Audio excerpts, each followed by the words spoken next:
have a bedtime, young man. I know. All right, let's do this. All right. What the fuck is up, everybody? It's your boy PsydeShow along with Evelyn and Skeptic. Today we are we are the Devil's Work Podcast. That's who we are. And today we're talking about Trouble Every Day. This is the show where we watch fucked up movies and relay them back to you. You can watch them if you want. Mm-hmm. We encourage it. And it's good for you. You can avoid watching them if you're weak. It's like eating your vegetables. It's just you can and you should, but you have to be brave. You have to be. Would I recommend it? I don't know.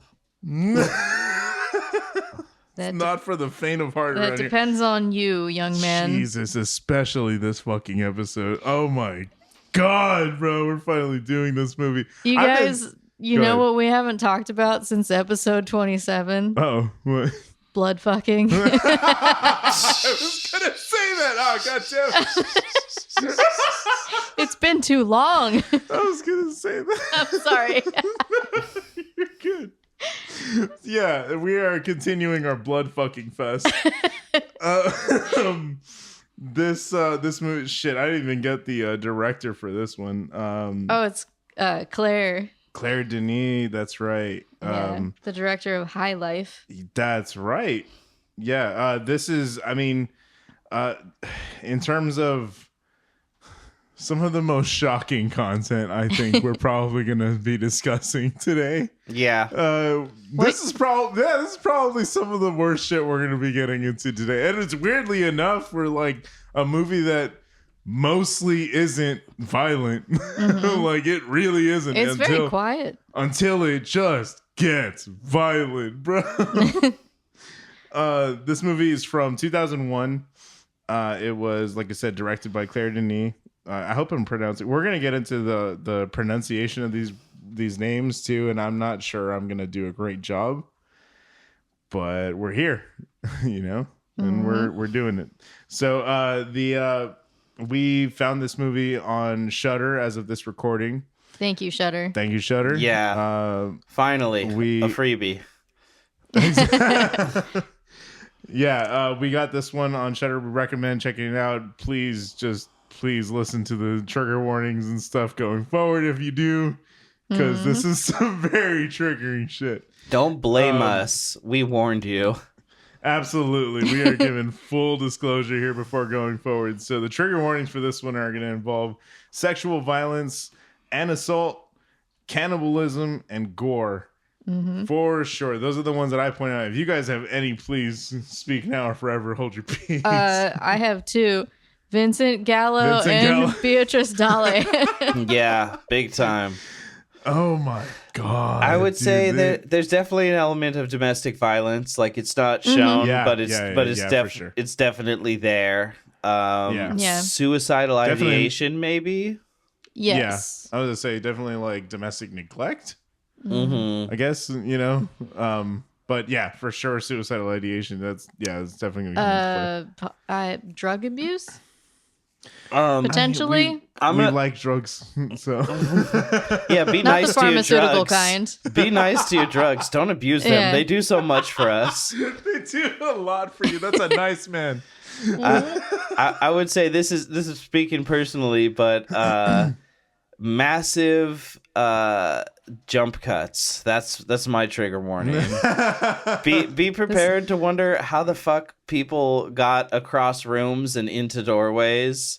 Yeah, that's true. There's a lot of so they're just skipping the part where they like introduce where this. They walked. Okay. Like there's a part where the maid is like in the bathroom and there's like some tension, and you're like, oh no, are they going to run into each other? And then it just jump cuts to her standing in the middle of the room holding her stuff being like, oh yes, sorry, hope I didn't disturb you. My bad, dog. Like what the fuck? Huh? I think the reason that feels jump cutty is that it switched from one character's perspective of the situation to the others. Because from his perspective, he's got his eyes closed and then she's there. That's true. But before we were with her. Yeah. I could see that in that instance. There's definitely like some pretty heavy jump cuts. There are some cuts though that feel like I was like, what the fuck? Yeah, for sure. They're jarring for sure. It reminds me of have I brought up Breathless before? Yeah. Well, that would make sense. Yeah, it's Oh, that's right. You said this was that was that art film, right? Yeah, a French one. Yeah. By Jean-Luc Godard. Yeah, that's right. Yeah. That's the one where like literally it was like it was like there was so I think it's because there was so much film, but he wanted it all, so he just cut out a bunch of the middle stuff because he didn't want to cut out like what was happening. Is that why it's like that? That's wild. It's like home movies. Yeah. Yeah, that one always like... And I don't mean the cartoon. It's just, yeah, exactly. It's just one long dream sequence. Godard. Yeah. Godard. Don't ever grow up, Godard. Yeah, no, I think overall this is probably going to be one of the most violent ones we've covered. We are definitely going to be covering some more in this vein. I have a couple of ones lined up. Like there's a movie called Angst that's very good. We might even do The Nightingale, which is fucking. Oh my god. Yeah, it's rough.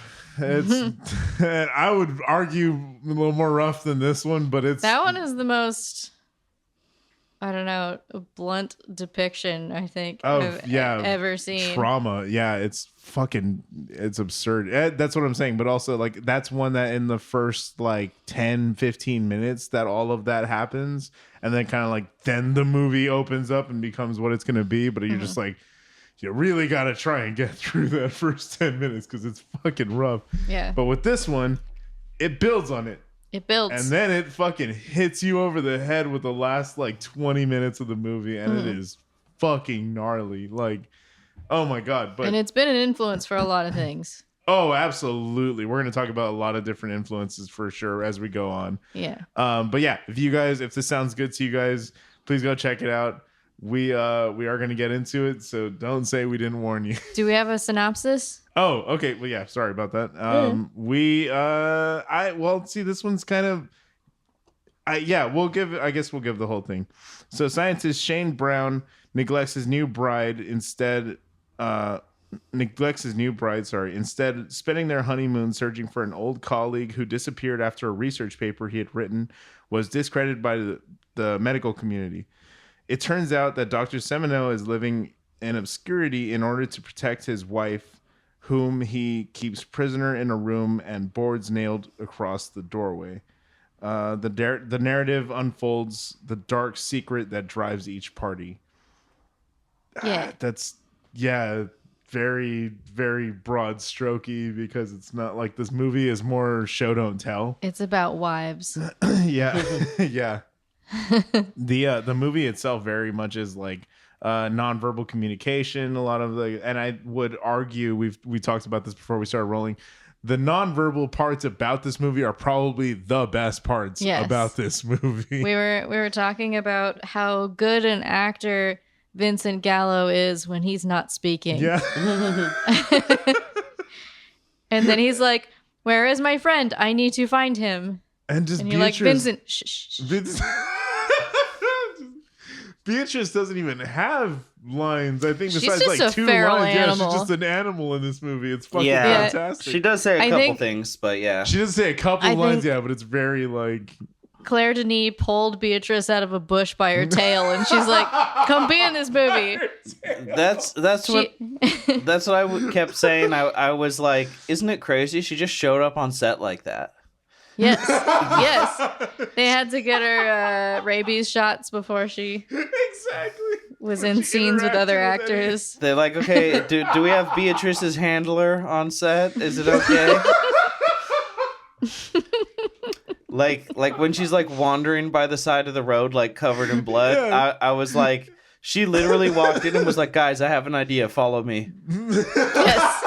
You're gonna want to keep rolling for this. It's very much What is that movie called? God, that's funny. Man bites dog situation. Yeah. That's a great comparison. It's like, there she goes. Follow her. For sure. Yeah. Oh, that's a great comparison. Okay. Well, dude, the comparison list is long. Well, yeah, it's gonna keep growing for sure. Well, we'll get into it as we go on. Just name them off. You're good. So here we go.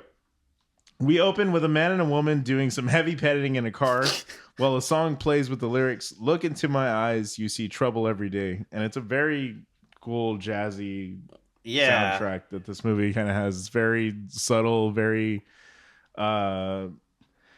it's very jazz bar, like 2 a.m. I'm gonna start a Saturday night. It's very noir-y overall. Yeah. Very noir. Yeah, for sure. I'm gonna start a letterbox list of movies named after songs. There you go. That's awesome. Got a few in there. Should. Blue Velvet, Brazil. Yeah. Well, there's more, but I can't think of it. The list will grow. Yes. Yeah, because it's all original music. It's by the Matchsticks, who apparently work with Denis on a lot of her movies. That's cool. Oh. That's awesome. Huh. So there's a very long fade out that happens, and then we see beautiful shots of a Paris skyline at sunset. And then we get a title card. This was hilarious. Austin pointed this out. What? That they used the Microsoft Word text for the title card. No gods, no masters. Guys, there's this hot new editing software out. It's called iMovie. iMovie, yeah. Oh, it's so good. But yeah, anyway, so we see a woman beside a van wandering on the side of the road when she locks eyes with a truck driver as he passes. He stops in the middle of the road and walks over to her. She has a look of harmlessness and worry in her eyes.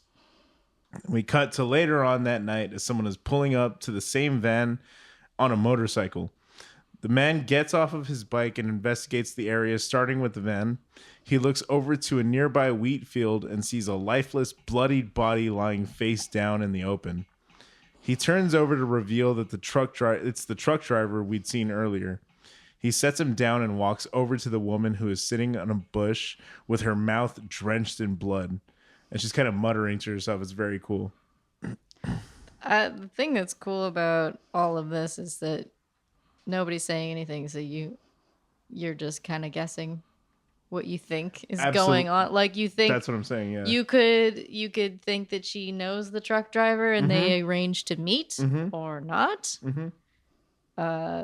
Yeah, or that she was assaulted or not. That's true. I should say, yeah, a lot of my notes are going to be from the point of view of, like, as I was trying to figure it out, I was writing these things down. So some of these things I actually did get lost in the weeds with. I was like, wait, who the fuck is that? Or so like so if any of these notes are mixed up, or if you lose track of who's who, I'm sorry. If you go into this movie, a man. Exactly. Stop yelling at me. Yeah, like if I hadn't known anything about what this movie entails, I would have been like, okay, what? And it unfolds so slowly and carefully. Yeah, exactly. It's very, very like that slow burn. It doesn't explain shit to you. Absolutely it's like you'll not. get there. That's what I was saying. Yeah, the nonverbal communication in this movie is fucking amazing. I love it. Yeah. I just went and checked. So the couple that you see at the beginning of the movie, we never see again. Yeah, for sure. And I had read a like article online talking about the movie where they mentioned this, so I was like, okay, I need to look at it before I say this. But it says that the guy is wearing a necklace that looks like it's like a bunch of molars. And if you go look at it, it does. It looks like he's wearing a necklace made out of teeth. The guy, That's the guy wild. who's making out with her, and we never see it again. That's so cool. What does that mean? Yeah, I mean, again, there's little things too, because I don't know if I put this in my notes, but like when we see June later on and she reaches over and grabs the laptop from the floor, she has a bite mark on her shoulder. on her shoulder blade. And I'm like, they never fucking addressed that. They never brought that up or nothing. It's crazy. This is the like white wasp family like in the form of a movie. They're like, we don't talk about it. It happened. We're not gonna address it. We're just gonna keep moving forward. Exactly. If you saw it, no, you didn't. Yeah. Yeah, absolutely. Oh, before we move on, there was a thing I noticed about when the man on the motorcycle shows up and the truck and the van are still right where they were left. Yeah. He gets into the cab of the truck and there's a woman's shoe in there. Really? But I missed that. I was taking a note. Beatrice, her character's name is Corey. She's wearing boots. So that's a woman's shoe. A random woman's shoe. You know, he's just like a pervy trucker who's got all kinds of stuff in his van. That's or in his cab. That's interesting. Yeah, I was gonna say too. I'm not gonna refer to her as her name yet until we figure it out. No, you're good. Because it's hard to like really convey how slowly this unfolds because you really don't learn her name until fucking halfway through the movie. Right. Yeah.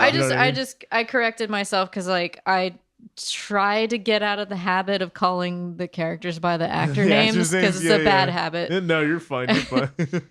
But I couldn't resist with Beatrice because it's Padma. Yeah. Padma. Yeah, totally. Absolutely. That's interesting because I was thinking about how it's like such a flip on like I didn't even catch the shoe and the implication of that, but I was just thinking of how like normally you'd be scared for this woman. And now, like, the shoe is on the other foot, you know? Yeah, exactly. Literally. Yeah. I didn't even mean to do that. That just happened. Well, I'm proud of you for it. So where we get right. So he sets him down and walks over to the woman who's sitting in the bush with her mouth drenched in blood. He kneels down to comfort her, and they share an embrace. We cut to the outside of an airplane window as we see Shane and Jane Brown, a newlywed couple on the way to France for a romantic honeymoon.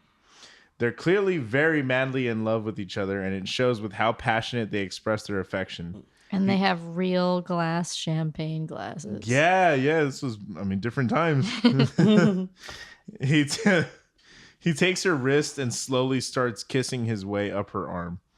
Which I thought was, it's again, when you kind of watch this with a second, viewing, it really puts it's a different connotation there. It's tense. It's very tense. It's because on the first initial watch of this, it's very romantic. Mm-hmm. It's very like sensual. It's very like they're taking their time with each other, looking into each other's eyes. They're all over each other. Like, yeah. And it's beautiful. But then again, when you look at it again, when he has her wrist exposed like that, like watching it, I was just like, ooh, I don't know if I like this. Mm-hmm.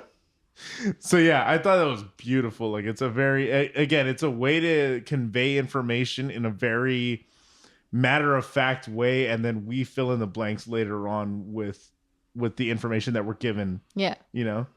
So I think I'm going to say it right now. I really do believe this movie to be a masterpiece. Mm-hmm. I think it rides a very fucking great line between not romance film per se, but like an erotic film that's very beautifully shot and then just combined with the most heinous fucking shit that you've ever seen on screen. Mm-hmm. It's beautiful. I think, I'm all about that juxtaposition. So yeah.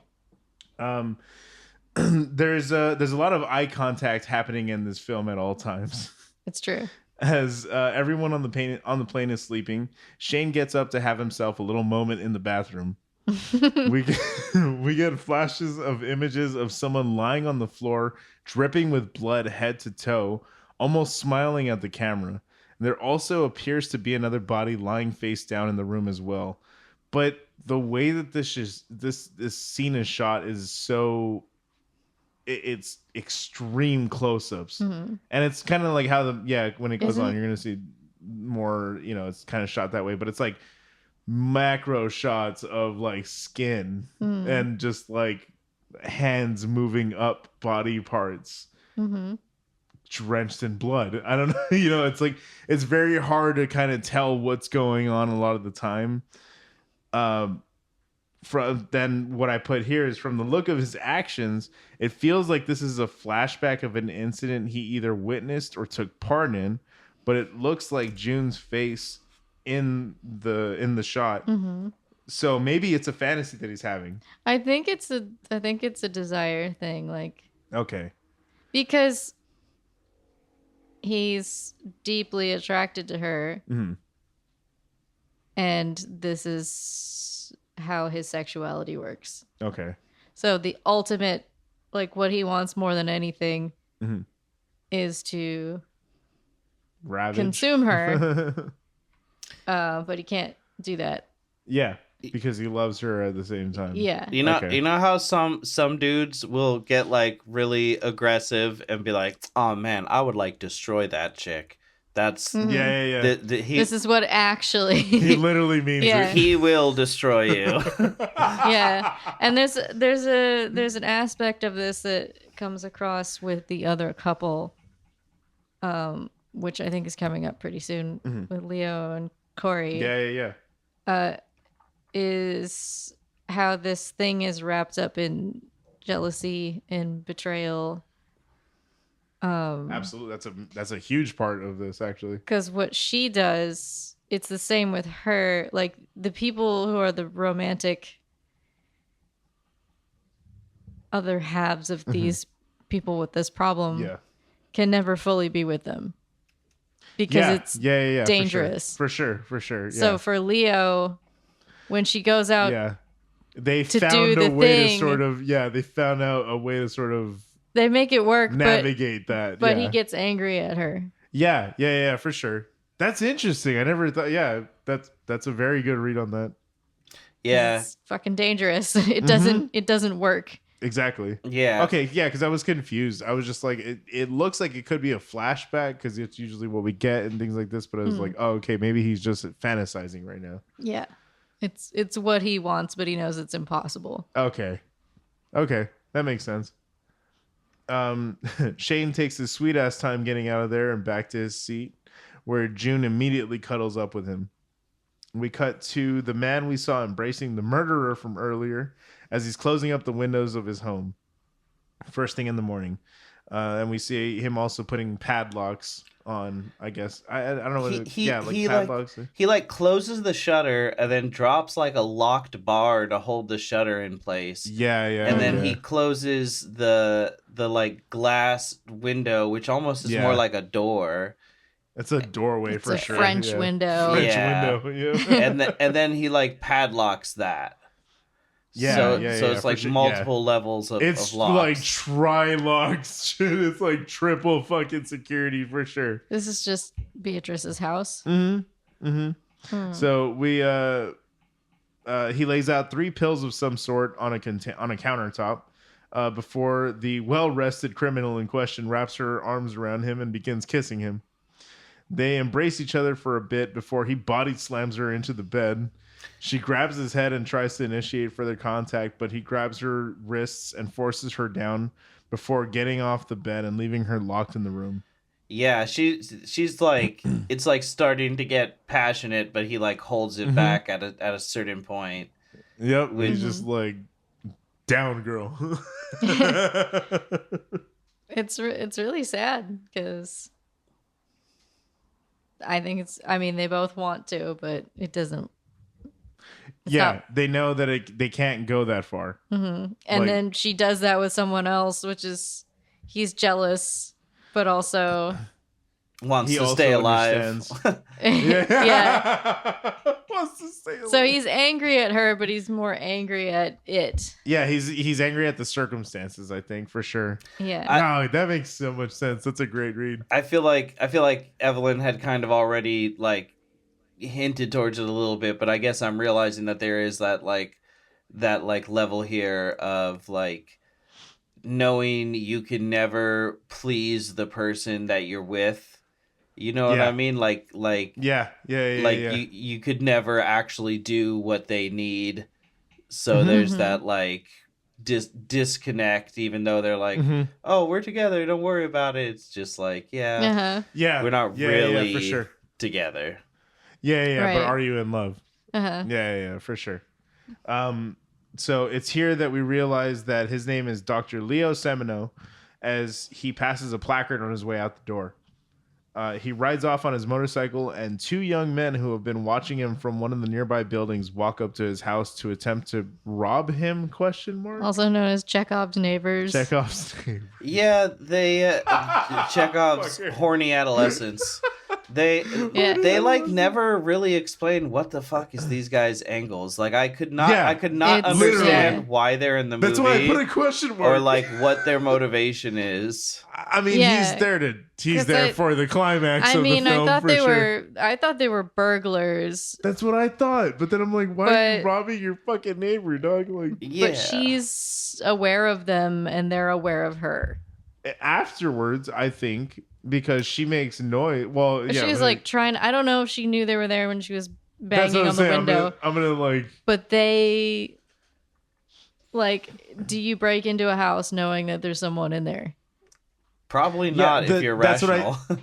So that's what I'm saying. So initially it looks like they don't know that anybody's in there. They just know that he left. And so that prompts them to try initially. And then when they, whatever happens. They come back after hearing the banging and everything that goes on because they know that someone's in there. Mm-hmm. I think that's the order of events that happens. You know what I mean? I don't know if... Well, it's like they show up, they're walking around the house. She she goes and pulls a key from underneath a lamp. The lamp. We see her. It's actually a really nice shot that I liked quite a bit. It's good. It's like very close up in the framing, and you just kind of see like her midsection, and she grabs the pills, and then she just like hesitates for a second, and then just tosses them off to the side, flings them, and you're just like, okay, so she's not taking it. And then she like kind of rips open she uses the key to open up the door, and then she's like pushing the shutters again like an animal, like she can't understand why it's not going. Exactly. And then they seem to get kind of like spooked, but then they climb up this ledge and just like lay down, and then later on in the movie when he like comes home, they're like, oh, right on time. And it's like, have you just been laying in this guy's yard all day? Like, what the fuck? Yeah, no, exactly. I'm not really sure what the angle was, like you said, but that's exactly, like, it's confusing. But I think initially it is to rob them. You get there anyway. Yeah, exactly. Even though you don't know exactly quite how they started this. Exactly. It's not important. Yeah, it does not matter. So, like what you just described. She reaches underneath the lamp to the next to the window, and she pulls out a key underneath, but it only unlocks the inner glass part that we were talking about, so it doesn't unlock the actual shutters, which prompts her to just bang on it. That gets the attention of the two outside. So we cut to Leo going about his mundane life at work, performing a checkup on an elderly patient. Back at home, the woman decides to get a little more creative with her escape. By this, I mean she busts out a big-ass power saw. She just has under her bed. Exactly. I was like, she just brings it out from under her bed. This guy... Wild toy collection, dog. let me just say that Leo is lucky he's not the parent of a teenager, because this dude would fucking suck at that job. Yeah, absolutely. He's just like, okay, I'll leave you in here. Not going to check under anything. Yeah. She like has a copy of the key. She has a power saw. Like, what the fuck, bro? Oh man. So June and Shane arrive at the hotel that they've booked. Shane, looking a little rough around the eyes, asks if someone can help them carry their bags to the room. And we're introduced to Christelle, a worker at the hotel. As they get inside the room, I gotta say, such an asshole move to cry about needing someone to carry your bags, and then it's only 2 bags, and then this little tiny French maid is carrying the bags and clearly struggling, and June just doesn't care at all. You know, June is so, dude. I'm gonna get to the most asshole-ish part. You of know, this. they're Yeah, newlyweds. They're dicks, dude. Like, yeah, they're kind of. They're dicks. Americans. Yeah, exactly. They're Americans. I didn't. I knew the name Vincent Gallo, but I wasn't sure. See, okay, so I was trying to figure it out. Like, I had no idea who he was prior to this. Again, I might know the name, but I don't know what he's done or anything like that. It wasn't. I looked him up too. I wasn't even familiar. Yeah, I thought he would be French. It's just also like a French sounding name. I was surprised that he actually was American. I was like, oh, okay. I thought they were just French actors doing American accents. You know, it's a French film. So funny though. I looked up his like recent photos, and it was just the first thing I saw. I was like, damn, that motherfucker looked like Manson, bro. In the jacket and everything. So they, like, the moment that she's carrying these bags, they have these shots of the back of her neck. Mm-hmm. Yeah. Oh, I loved it. It reminded me of Enter the Void. From his perspective. Like, it reminded me how it was shot, like, for sure. Like, just like the center frame, you know, like that following them when walking. Oh, God, I love that shot. And this whole dynamic is some of the best nonverbal performance work. Because Christelle, the room service girl, had made some kind of an impression on Shane. Mm-hmm. And she notices him too, and they're just like, there's just a vibe between them. Mm-hmm. Immediately, you could notice it for sure. Yeah. So they get inside the room, and they just nonchalantly lay down on the bed and blatantly begin making out as Christelle is putting on clean sheets for them. It's so weird. Like, I hella thought... Dude, they just fucking just go for it. I was like, damn. I literally was like, if they have a threesome right now, this is the most French film that I've ever seen. It's like The Dreamers. When have you ever been to a hotel too? There's like a lot of things in this movie where I'm just like, what is the like real world logic going on here? Like, when have you ever been to a hotel and your maid like makes the bed with you in the room as you get there? Like, the bed's completely stripped clean. I've never been to a French hotel. I blame the concierge because he got on the phone and he was like, he's like, get up there. Christelle, is it ready? Okay, sending him up. So, yeah, exactly. I was like, I don't think it was ready, dog. Yeah, and she's just like very blasé about making the bed. She's clearly hates her job. I was gonna say Dead Inside is pretty accurate to she's interesting because it takes a while to warm up to her. She's sort of like a wet piece of paper. Yeah, then I really did fall in love with her, but I was like, ah. She reminds me of the American actress Caitlin Scheel. She looks like her. She was giving me Shelley Duvall vibes too, with like her makeup and stuff, and like just the pale waif, the horrible things that she lived through. Exactly. Yeah. Caitlin Scheel is the actress from She Dies Tomorrow.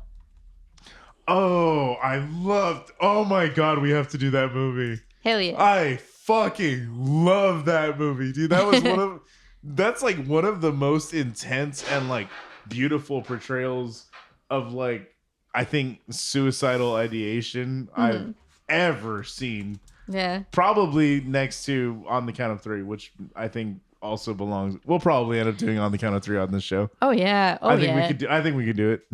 That and I love a good abstract contagion movie like Pontypool. Yes. Contagious Ideas. Of course. Yeah, absolutely. Words of the fucking virus. I love it. Yeah, dude. We could absolutely do Pontypool as well. Hell yeah. So, I guess feeling guilty, June gets up to help. I'm sorry. Caitlin Scheel is Kyle Mooney's wife. Really? Really? That's wild, dude. What's that like at home? Yep. Holy shit. That's wild. You just blew my mind. No way. No way. She's never laughed once in her life. And he's always just like, "What's up, dude? Chunky nerds." Oh my God. Good, dude. Whoa. Oh man. Kyle, I don't have time for your japes and your buffoonery. It's so good.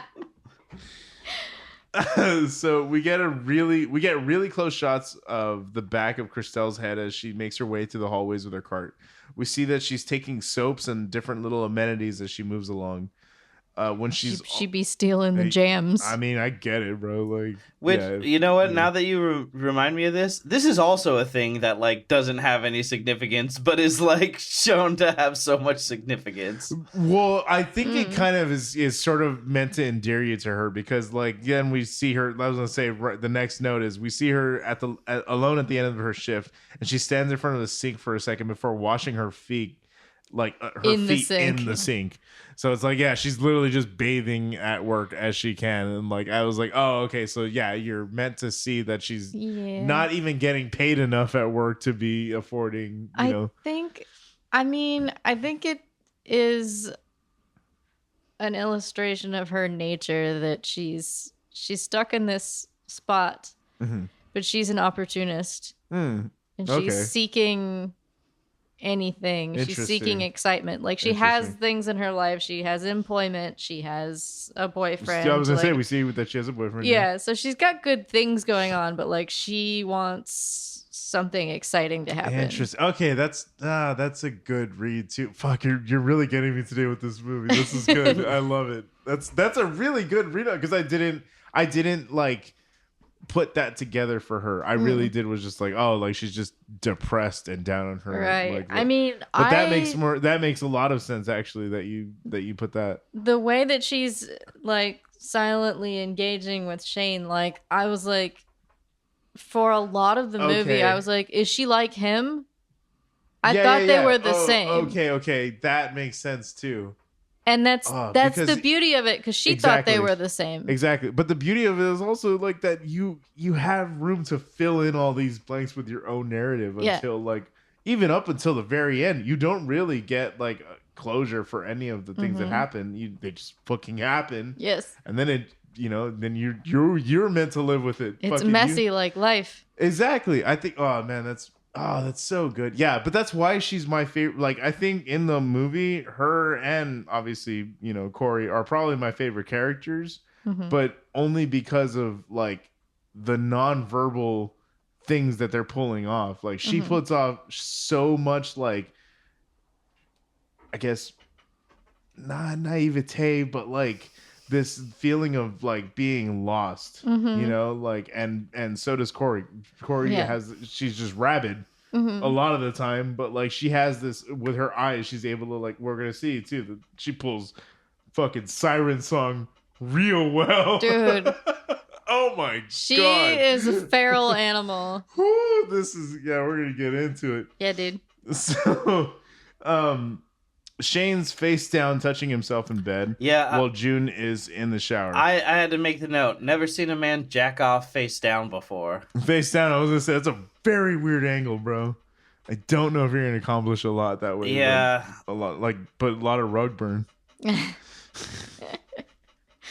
He reaches over and grabs a bottle of pills before taking one. And then they like focus in on the pill bottle. These are my anti-jack-off pills. The no hornies. They stopped me from touching the peen. But they're not the same pills as Corey's pills. That's what I was gonna say. Okay, yeah, I had to like look. His pills are green. Yeah, they're like green gel caps. They kind of remind me of NyQuil. Yeah, for sure. Maybe they're NyQuil. Maybe well, yeah, because he doesn't sleep. He doesn't sleep. Can't touch the peenie if it's sleeping.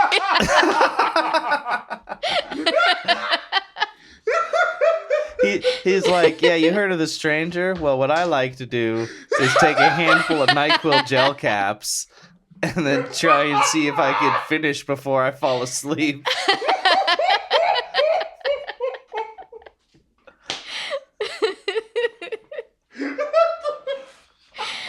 Oh, fuck. Son of a bitch. God damn it. I'm trying to fucking find my way. Son of a bitch. We're adults. I'm sorry. I just have to say, like, what I said was not as God. funny as if you're sleepy, you can't touch the pee-pee.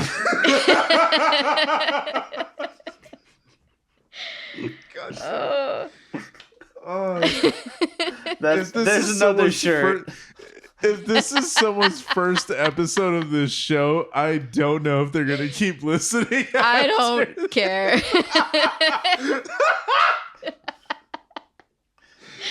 Oh my god, dude. Okay. How can they be mad? We're just commenting on what happens on the screen. Exactly. This is a serious This film is podcast. Serious matter, goddammit. This is a movie where you see Vincent Gallo jack off several times. That maybe we should have put that in trigger warnings. I was gonna say, yeah, maybe.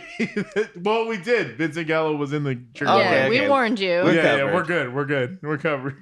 He's not. Shane ends. We cut to a scientist slicing a brain into pieces and pulling out bits of it to study. In the other room, a scientist by the name of Maliko hears Shane asking if anyone can hear him over the phone. Oh, yeah. She asks her colleague if he's going to answer the call, and he says he's too busy. I love this. They've got the phone off the hook so that they can't get any more calls from Vincent Gallo. That's so funny. And then he just stayed on the line? Yeah. Is that what it was? Yeah. I was he's wondering just- about that. Okay, that's hilarious. He's dude. just been calling them and calling Yeah, them. okay, because she said he's been calling for 10 minutes. Yeah, for sure. Which For makes sure. you think, like, they're on their honeymoon in Paris, but that was probably his idea. Yeah. Oh, of course. Yeah, of course. Because he says, I didn't tell you earlier. Yeah, he's Yeah. like, we're going to Paris, baby. And she's like, oh, my dreams come true. I've always wanted to be Yeah. ignored in Paris. What a romantic city to be completely left alone. Neglected. Yeah. Yeah, exactly. I thought he was calling because, you know, you can't help but when you watch a film to jump ahead and like try to figure it out. Yeah. So I assumed because she's got pills that she takes, and her husband's a doctor, Mhm. and Shane's a doctor, Mhm. which I could never believe in a million years that Vincent Gallo is a doctor, but whatever. He's a groovy one. Dr. Shane Brown. They're both doctors, you know, Doctor? and he's Doctor. calling doctor. He's calling this lab, which he would only know about as a colleague. As a doctor, yeah. And I assumed he was calling for more pills because he's got this tiny bottle and he's got like I get what you're saying. 5 pills in there, He's and I'm trying to like, re-up. he's like, oh fuck, I have to get to Paris because I'm gonna run out of my special pills. Interesting. And I thought he was just calling them all the time to get those replaced. But Which that's works. not why. Which works as a narrative until you find out what his actual angle is. You know what Yeah. I mean? You're just again because you do not get. They don't give you shit for backstory for anybody. But But it all they makes kinda do. sense. They kind of do, but they only give you the circumstantial backstory that led everybody to where they're at right now. They don't give you any personal backstory into anybody's life, really. Right. Yeah. So Shane ends the phone call, thanking Maliko, and then goes into the bathroom to ogle June for a bit while she's underwater, just glaring at her bush. Can I just say, Glaring at her bush. Just glaring. I never want anyone to look at me the way Vincent Gallo looks at this woman. He is looking at her like Towering. an unsupervised ham sandwich. That's so funny. And he looks reluctant. He's like, oh no, I'm gonna eat that. I know I'm gonna. It's like Catholic guilt. Super fun. You fucking asshole. That's so good. Yeah, It's terrifying. this movie really goes out of its way to just constantly show you bush and tits. Yeah.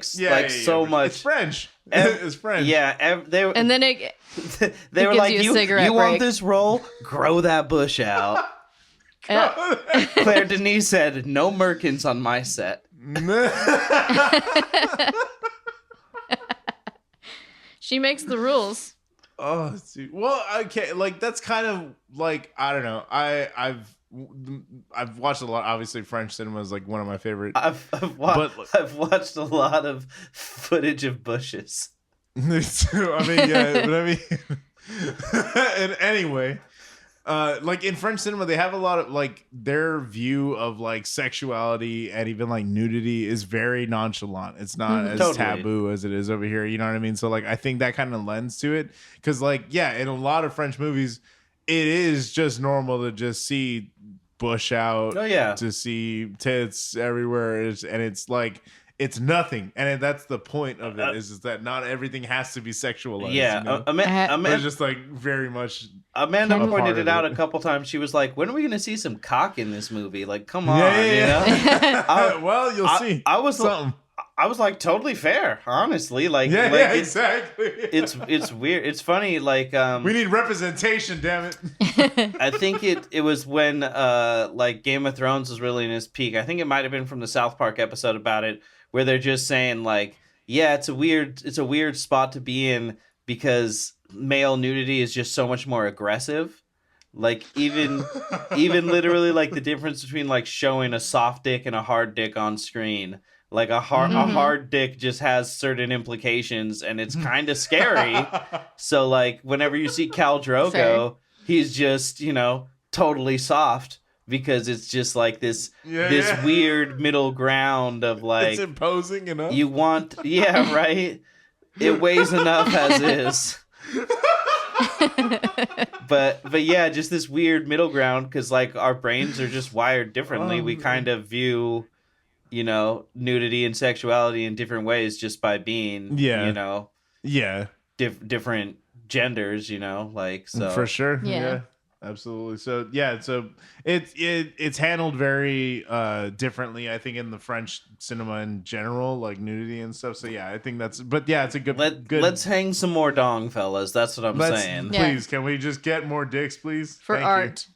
For art. Can we get Sure. a bush counter for this episode? How many I times think we got say like bush 3 in this? right now. This weekend at Fanime, I made a joke about being naked, and I was like, "Yeah, hanging dong like Thunder Gun," and hella people like got the reference, and I was like, "Oh, I feel so good about that." I'm home. Crime, penetration, full penetration. So, she's startled when she comes up for air, and he apologizes and tells her he needs to visit with a boss from the lab, quote unquote, for work soon, and that he couldn't resist. We see the murderer out and about on the same roadside as before, only this time she's feeling herself. Leo returns home, and as he does, the two would-be burglars from before are posted up having a smoke. One of them in bed together, by the way. Yeah, in bed together. Fully clothed. They're just fully clothed. They It's only just- have one bed. It's just bros. They're on a having- budget.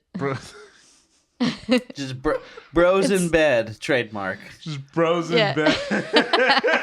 Trademark. T-shirt. One of them hears the bike and pull up and says, "On time as always." Mm-hmm. So, Leo- but okay, so that's why I can't believe that they don't know that she's there.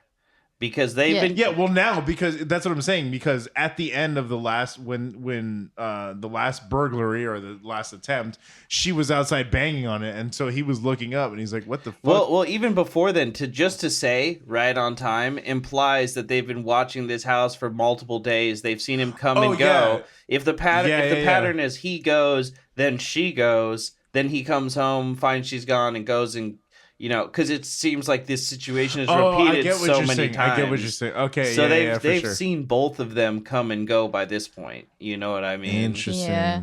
Interesting. I just love.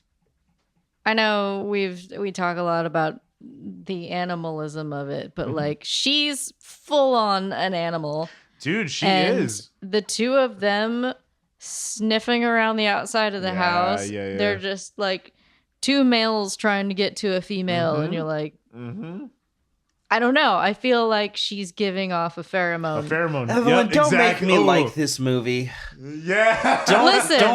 Don't do this to Yeah. me. Okay, Yeah, I came in here that's with a an fucking agenda. Great point. That's a great point because you're absolutely right. And it plays into that later. It absolutely makes sense that she would have given off some sort of like pheromone. Yeah, I think. My god, fucking Evelyn, dude, it just feels like there's something that they're not even aware of that they're doing. Yeah. That's driving. Well, especially one of them. Yeah, for sure. And hormones for sure could be one thing, but it's like I don't know, dog. He was going feral at that fucking board once he. Yeah, dude. So Leo returns home, and as he does, Leo finds the front door open and the place torn apart by the power saw we got a glimpse of earlier. Oh, dude, there's just a Beatrice Dalle shaped hole cut in the door. like she's the fucking coyote. Yes. And it was confusing for me because, like, hilarious. I didn't know that they didn't. It's a little confusing because it seems as though the guys did go into the house and they met up with her and they already know her and they helped her break out of her room. That's how it seemed to me. I didn't think of that because that place is fucked up. But later, she just went at it. Yeah, later from another perspective, she did that herself, and they never went in the house. Oh yeah. But at the time when I saw that scene, got you. I was like, okay, so what happened? I do think, and we all talked about it, that like a second viewing of this movie really does put a lot more shit into perspective than like before. But even it's just barely. Because like it still is very fucking confusing at the end of the day when shit happens. It's confusing, but I don't mind it because it makes sense. Yeah, absolutely. Exactly. In the realm of everything that can be like fucked up, this makes sense. You know? Yeah, 100%. So she destroyed her own room, but it looked like, maybe it got fucked up by burglars, which you think that they are. And she like put the mattress up against the wall and she cut a big slash in the mattress, which is a thing that burglars will do, is cut the mattress open to see if there's anything in there. So I was like, okay, so any crack in here? You gotta check. You can't. So she did that herself. How can you reliably say there's no crack in a mattress if you haven't cut it open? Exactly. Reliably. You have to establish these things. That's fucking great. So, cut to him digging a hole in an open field as the woman sits in the passenger seat of the van with the same expression on her bloody face that my cat gets after she's eaten well. Dazed and satisfied. Yeah. She does this thing with her mouth. Yeah. It's okay. So I put it as like she's sort of muttering to herself, but it really does look like I'm not kidding. Like when Mallory licks her lips after she eats, it literally looks like the same fucking expression. It kind of has like she's like her jaw is going, and it's sort of like, I don't know, in zombie movies when they've got a zombie tied up and they're observing it, and it's just sort of biting at the air absentmindedly, like yeah, for sure. Yeah, absolutely. Back at the hotel, Shane can't get to sleep to save his life. We cut to Little Miss Farrell getting a sponge bath from Leo as he gently cleans off the blood off of her. She tells him that I don't want to wait anymore, Leo. I want to die. Which I thought was very interesting. Yeah, that's so sad. She's like, how many fucking people are you gonna let me kill because you can't let go of me? Yeah, that was like, it's got to be awful.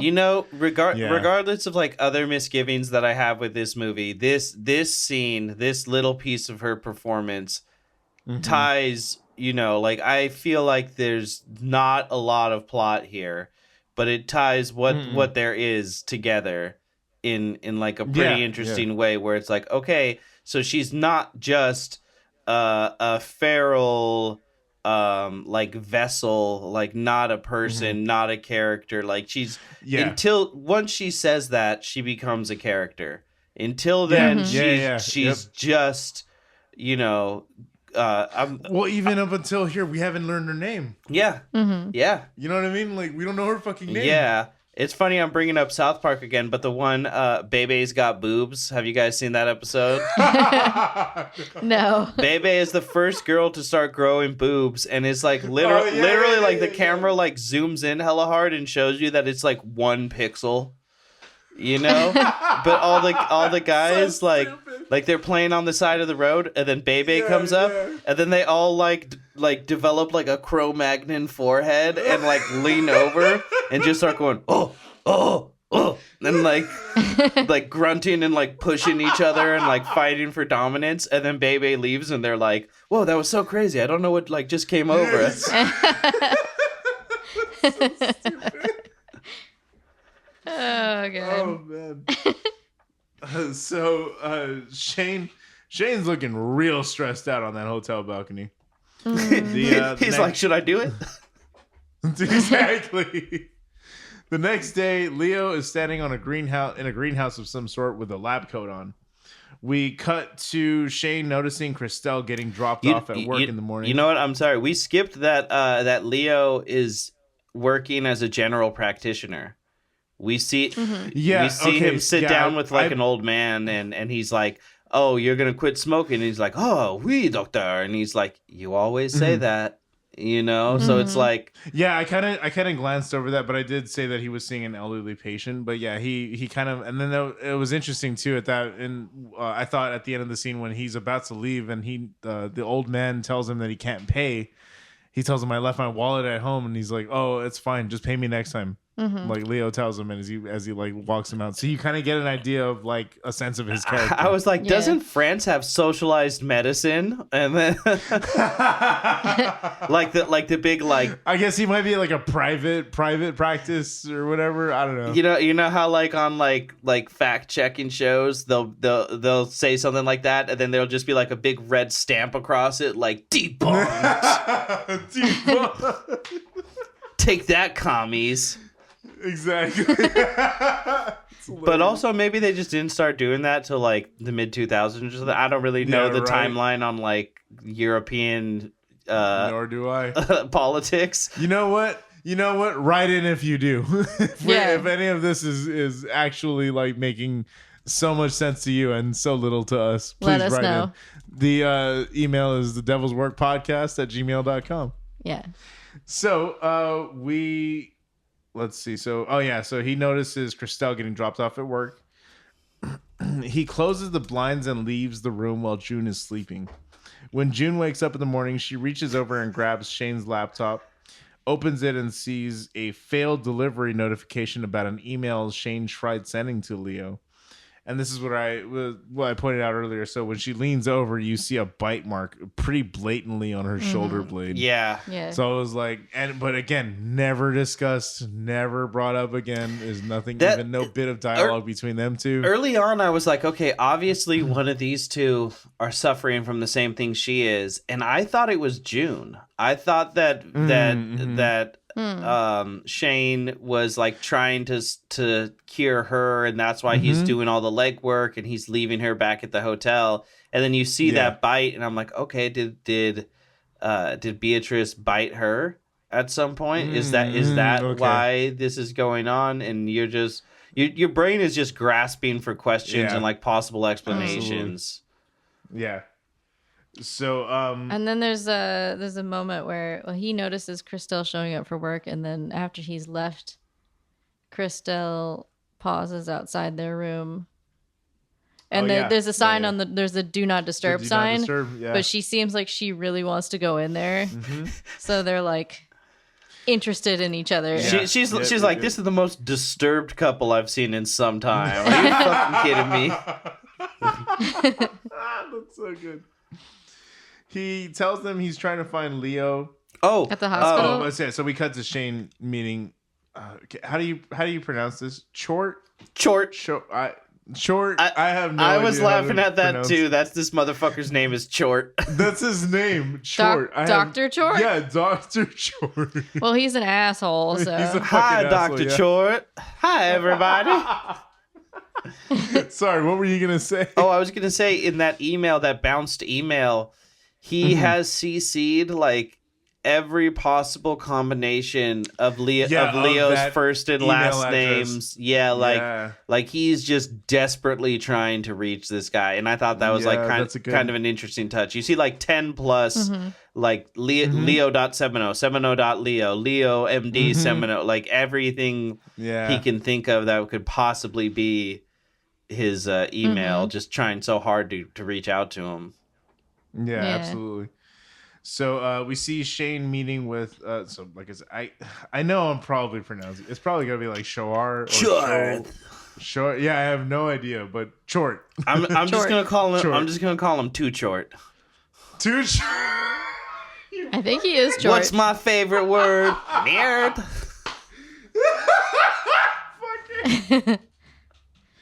And what Dr. Malico was there. Malico, I love the name Malico. Like that's a sick sick awesome name.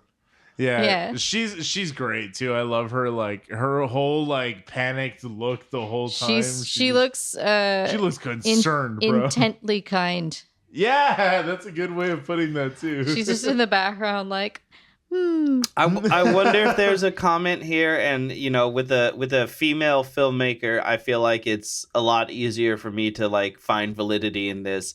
But a comment about like, you know, women in quote men's spaces, or you know, quote like a man's world. How a lot of guys just think that, and he's hell of abusive towards her. Like he's absolutely, like, he's a piece of shit. Like just it's subtle and it's verbal, but it's like if you dealt with that every day, you would just feel like shit.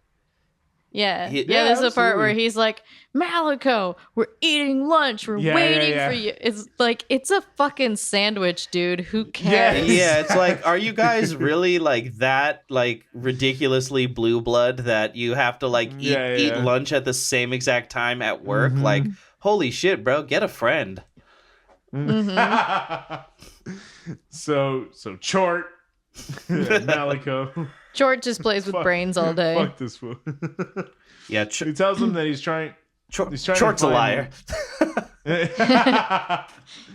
He tells him that he's trying to find Leo to talk to him about a paper he published about his findings years ago. Chort dismisses this request as a waste of time. He says that Dr. Semino is no longer part of the scientific community, essentially because of that paper. Who decides this? The scientific community. God. They just stop inviting you to picnics, dude. Yeah, I guess so. They're just like, no, not him. Take him off the email.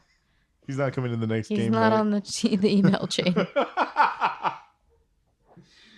So he tells Shane that there's nothing that he can do for him, and to just forget about Leo. And here's where Shane goes full tilt creep. A woman walks into the bathroom at the hotel as Shane watches her touch up her makeup. A Marilyn Monroe type. Yeah, for sure. It's such a weird little creepy like alcove too. Like it's really it's like it's very like a couple narrow. feet wide. Like, Jesus, my big ass would never fucking be able to get through that bitch. What is it for? Is it just it's not a bathroom, is it? It looks like a bathroom. Like it looks maybe like they just always had unisex bathrooms over there. I know, right? Yeah, it's progressive. it's very European. Exactly. Well, European in this unisex bathroom. You're welcome.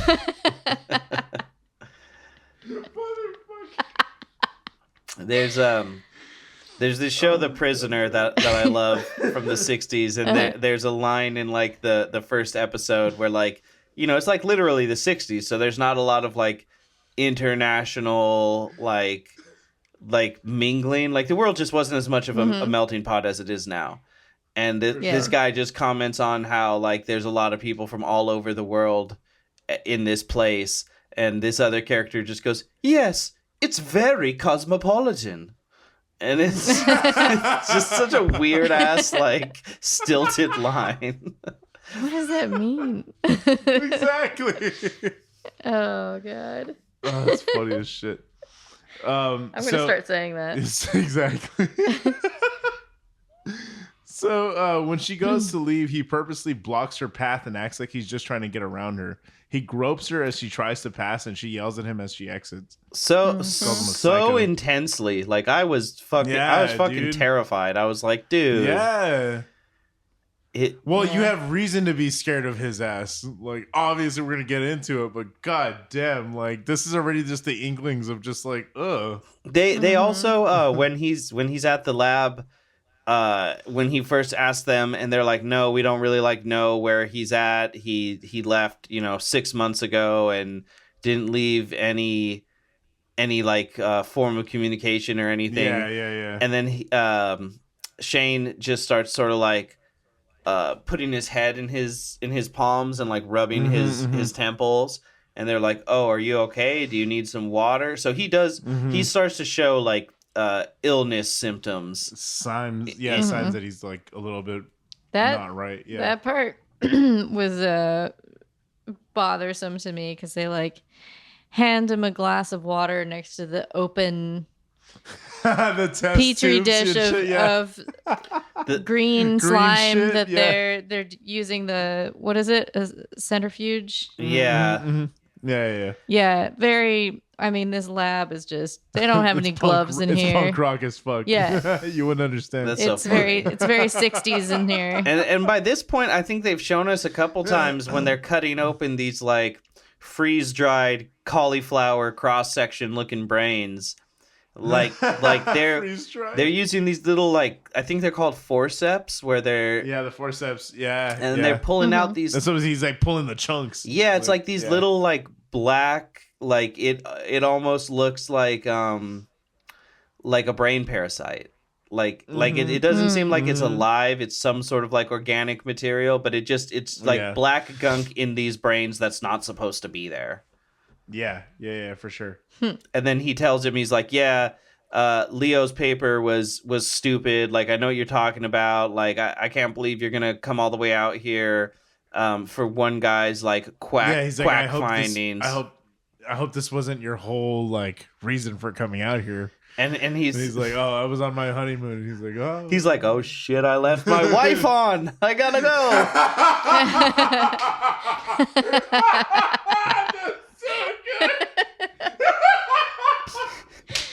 Oh fuck.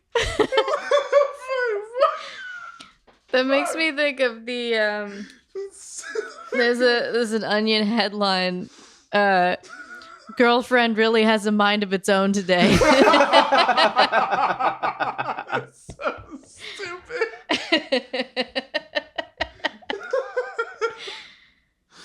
Oh my god. So anyway, Christelle is in Shane and June's bathroom cleaning when she hears the door outside close, which stops her in her tracks. She gets this incredible look of calm dread that just washes over her face. She's like, oh no, I'm gonna do it. Yeah. She sheepishly exits the room as he lays down to go to sleep and apologizes for interrupting him. This was that weird jump cut that you were talking about. And he's like, hey, it's chill, baby. Yeah. It's all good. It's all gravy, baby. We see beakers and test tubes filled with various substances being shaken and placed on shelves. Shaken and stirred. I gotta say, she's like, I'm sorry to disturb you. I'm gonna go. Mm-hmm. And she does it in a way that's like, if he were to be like, oh, wait. Yeah, if he would have, of course. She's like, She would be like, yes, sir. She hella like keeps looking back. Like, yeah, she like slowly closes the door looking in. Yeah, like, she gives him a lot of opportunity. Yeah, for sure. So some of these test tubes have liquids, some of them have plants, and others have what seem to be the pieces of brain matter that were being collected before. And then this is a flashback, right? Yeah, this is a weird choice because this is a flashback.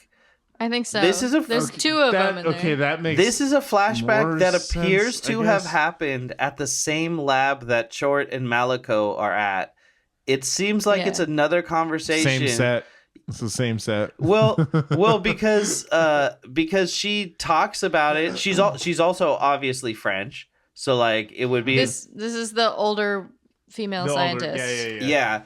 and she calls him basically like a hack and all these things, and she's like implying that he was cheating on June with Corey, and he's like, you don't get it. I wish it was that simple. I wish I would have just fucked her. And it's just like, okay, what does that mean? It's very confusing, but that's what I was saying. I was going to get into it right now.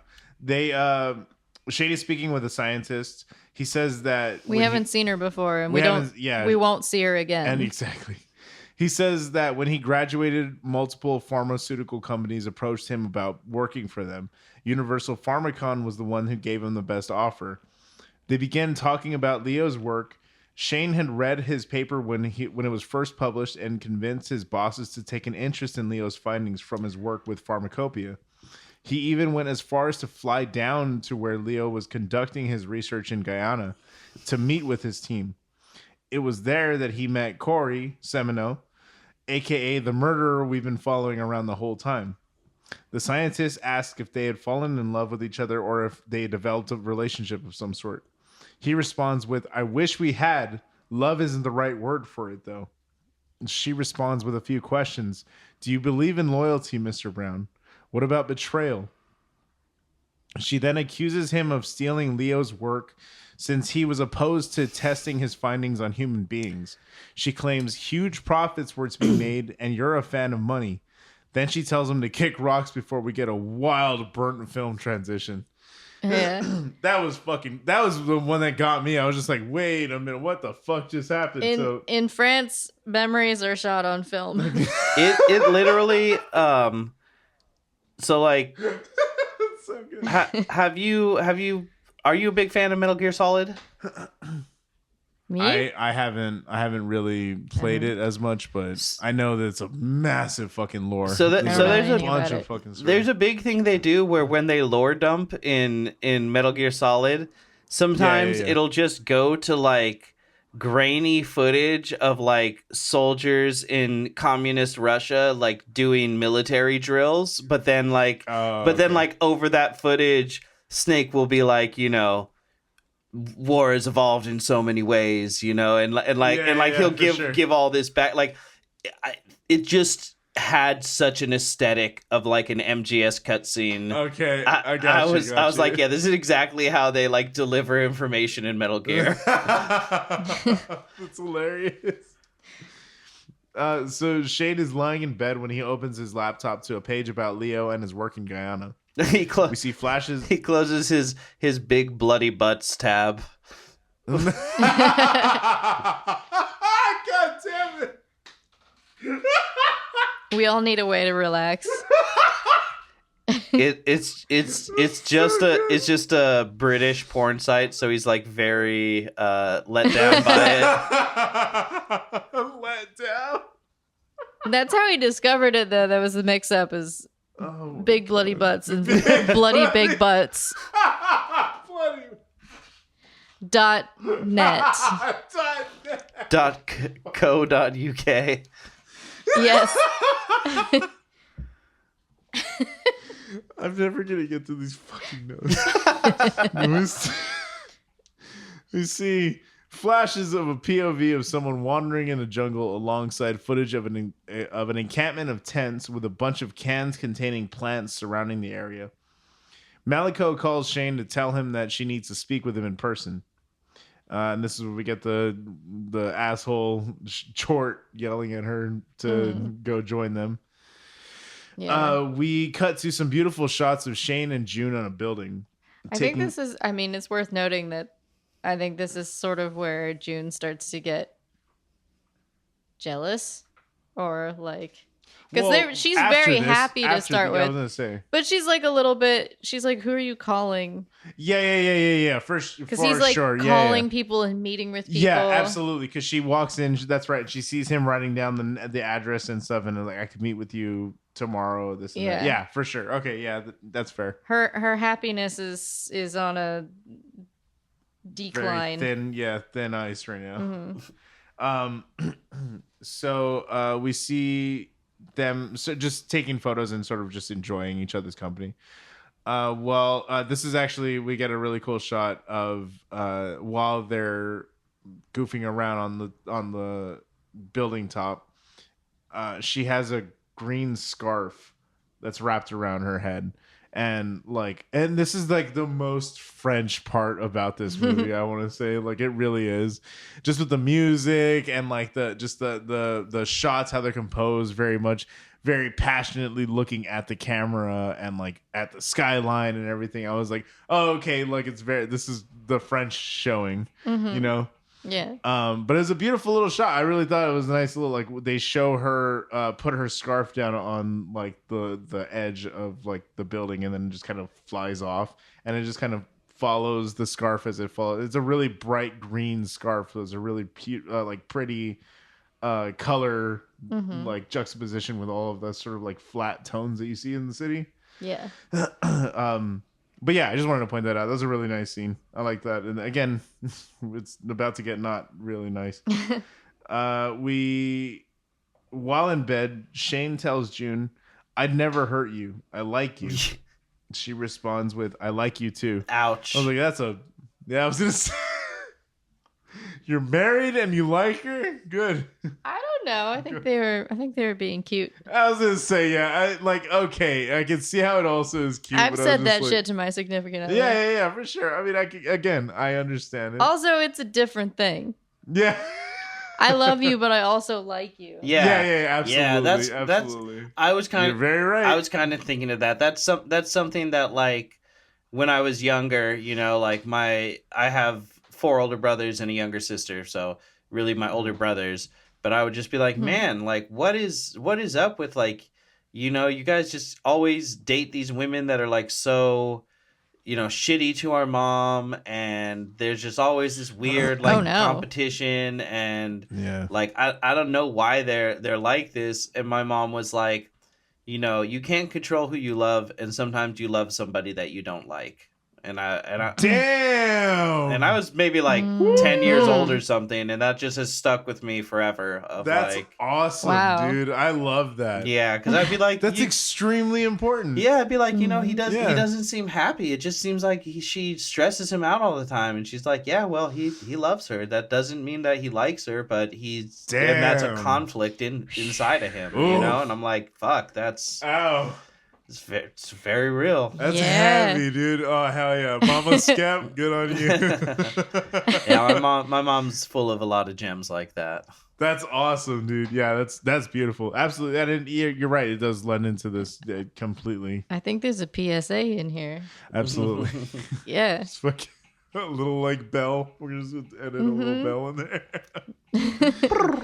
So we cut to the young men from before as they finally make their way to the house via a shattered window. This whole shattered. Thing is very animalistic. This is one of the big parts. So this one got me, and it was fucking hard to rewatch it twice. But here we go. Once inside, they find Leo's lab where he's been conducting his experiments. They make their way through the house as they go up the stairs. They break a lot of shit too. They're just kind of like shattering test tubes. And they're like taking pills. Yeah. Like, what does this one do? Pills. That cracked me up. He offers it to his friend, the like guy with the little cap, who's like a little more scaredy cat than the other guy. He offers it to him, and he's like, "Ew, no!" And then he takes it, and then he like makes a face and spits it out. And she can hear that they've broken in. She's just laying in bed quietly waiting. I was gonna make the note, but I didn't. But I was like, oh, like she just gets breakfast in bed. How great. So here we go. This is they make their way up to through the house and go up the stairs, and one says to the other, "Fuck this, let's get out of here." The other tells him, "Leave me alone. You stay here." Can you believe that this scene happens 1 hour into a 1 hour and 40-minute movie? That's what I'm talking about. Yeah, like, you haven't seen so little plot because so much of this movie is just like lingering shots and weird vibes and a lot of just Vincent Gallo not saying anything for a long time and then just being like, "I need to find him. I convinced my boss to take an interest." in some shitty little inconsequential Frenchman. Yeah, I'm a doctor. Yeah, I'm a doctor. You can trust me. This scene though, this reminds me hella a lot of Dead Girl. Oh yeah, okay. This is very Dead Girl. Yeah, you're totally right. Because they're like in this abandoned totally space. right. Yeah. The house. God, that movie. The house is very decrepit. We should note. Ugh. He's moved his wife into this like big ass French chateau, but it's like pretty derelict. Yeah, it's very derelict for sure. Yeah. It's God, Dead Girl. I wonder if we'll ever do that one. We'll do it. You were the one who showed me that one. Dude, Dead Girl's great. Fucking that movie, dude. Oh my God. That's a brave movie.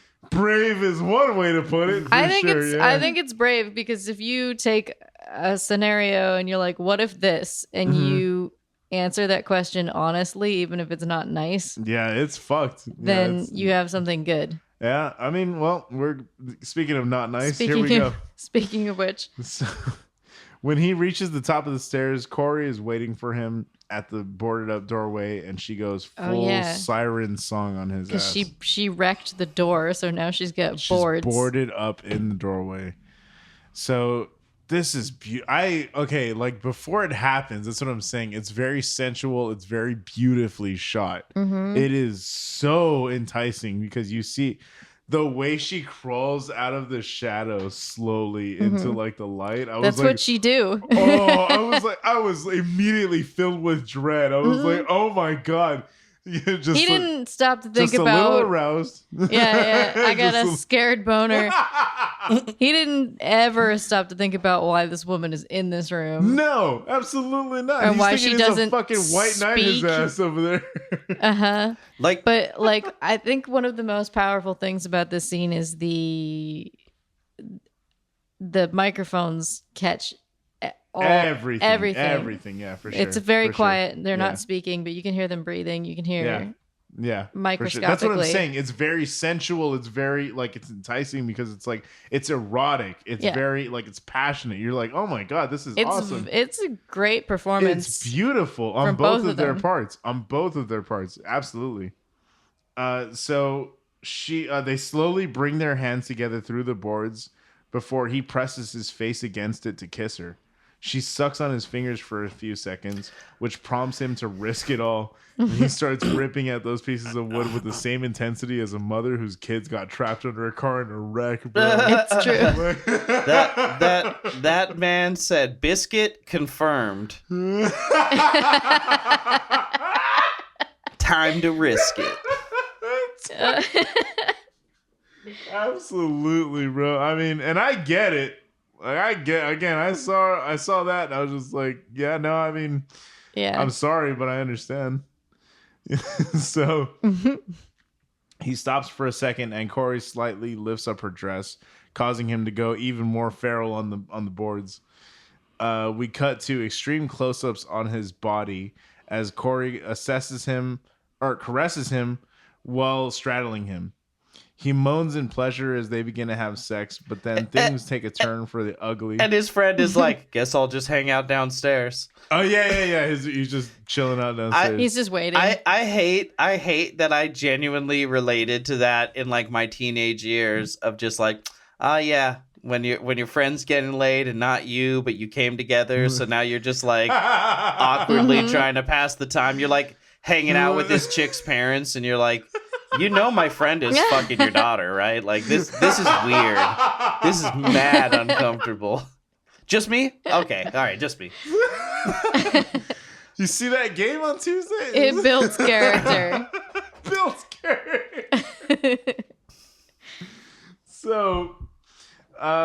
So he moans in pleasure as they begin having sex, but things take a turn for the ugly when she slowly starts biting his chest, lips, chin, and hands. It begins playful, but then she digs in for real and bites his neck open.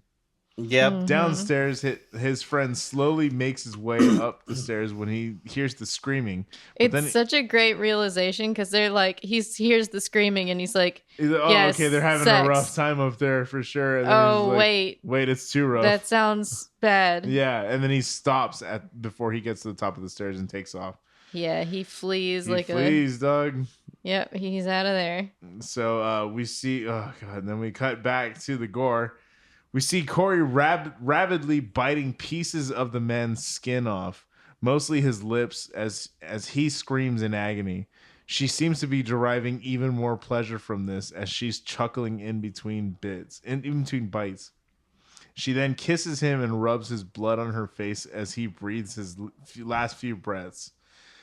This was rough. She's like smearing her blood into his face, like playing from his mouth. in it. Yeah, playing with her food, and then she's like slapping him. Yeah, like, and then she puts her fucking finger in his like under his skin and like pops it up. I was like, ah.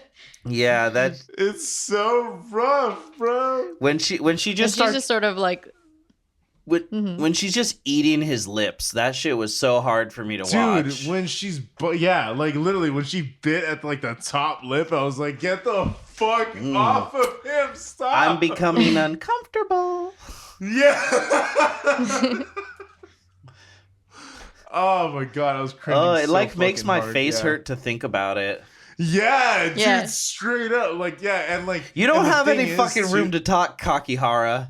Okay, like I think you can stand some face trauma compared to the rest of us. Bullshit. I just got my Titan fucking the scar on my head. Yeah, you're wild for that tattoo, dude. That shit fucking sucked, asshole, man. Oh my god, yeah, I don't mind putting that on here. This weekend when I was getting. Oh, have I even shown you that I started? It's beautiful. You showed me a little like. Yeah. It's gorgeous. Yeah, the people cannot hear this. They cannot see this. They can't hear the bird on my arm. They can't hear the bird on your arm. But like this was bad on the inside of the elbow. But then I was fucking screaming. Oh, really? Like, on the elbow. Thankfully, it's like a private studio. It's literally just him there. Yeah. So it was like. I was, just guttural. I didn't even give. Yeah, dude, straight up. I was screaming about the same way this motherfucker I couldn't imagine, he was bro. Against her, I couldn't imagine on the side of your skull, like, dude. Okay, so the skull itself was a problem, but when he got down, he got down behind my ear. Oh yeah, and then it stopped sucking. It stopped sucking. I don't know what the fuck it was. There's more muscle right here, but it was nothing. I was like, oh, okay, nothing. Everything stopped. Let's stay here for a minute. And he's like, I gotta go back and finish this out. I was like, you son of a bitch. There's a lot more tattoos. Sorry. Yeah, exactly. I thought you were gonna say that was horrible. I like touched the like behind my ear, and I was like, it feels like it. Yeah, dude, it feels like it. It's wild how much like the areas that you expect for a tattoo to hurt that they don't hurt. Like my mouth is probably my most comfortable spot I've ever gotten tattooed. That's crazy. Straight up. Everybody always trips out when I tell them. I'm like, I loved getting tattooed on my cheeks. It was so much fucking fun, and it was super like, it was like a massage. It was so weird. So weird. I don't know. Don't you bring up your cheeks and a massage in the same sentence. I'll fly down there, boy. God damn it. So anyway, he was screaming just about as much as I was during that fucking tattoo. Yeah, for real. Dude, that scene is bad, man. And that just gets you primed for what the fuck the ending is, and like gets you ready for it, but just barely, because god damn, if you can believe it, we're gonna go even further than that. I did make a note here. Not often we get a scene of a woman raping and murdering a man. Gotta give points because it does very much transition, very similarly to other scenes from being we've talked about it before, from consensual to non-consensual, real fucking fast. And she's still like riding him while she's doing all these things. Yeah, dude. When he's bleeding and screaming more, she goes faster and harder. I was like, oh no. Yeah. She's like, this boner ain't got much of a half-life on it. I better do what I can.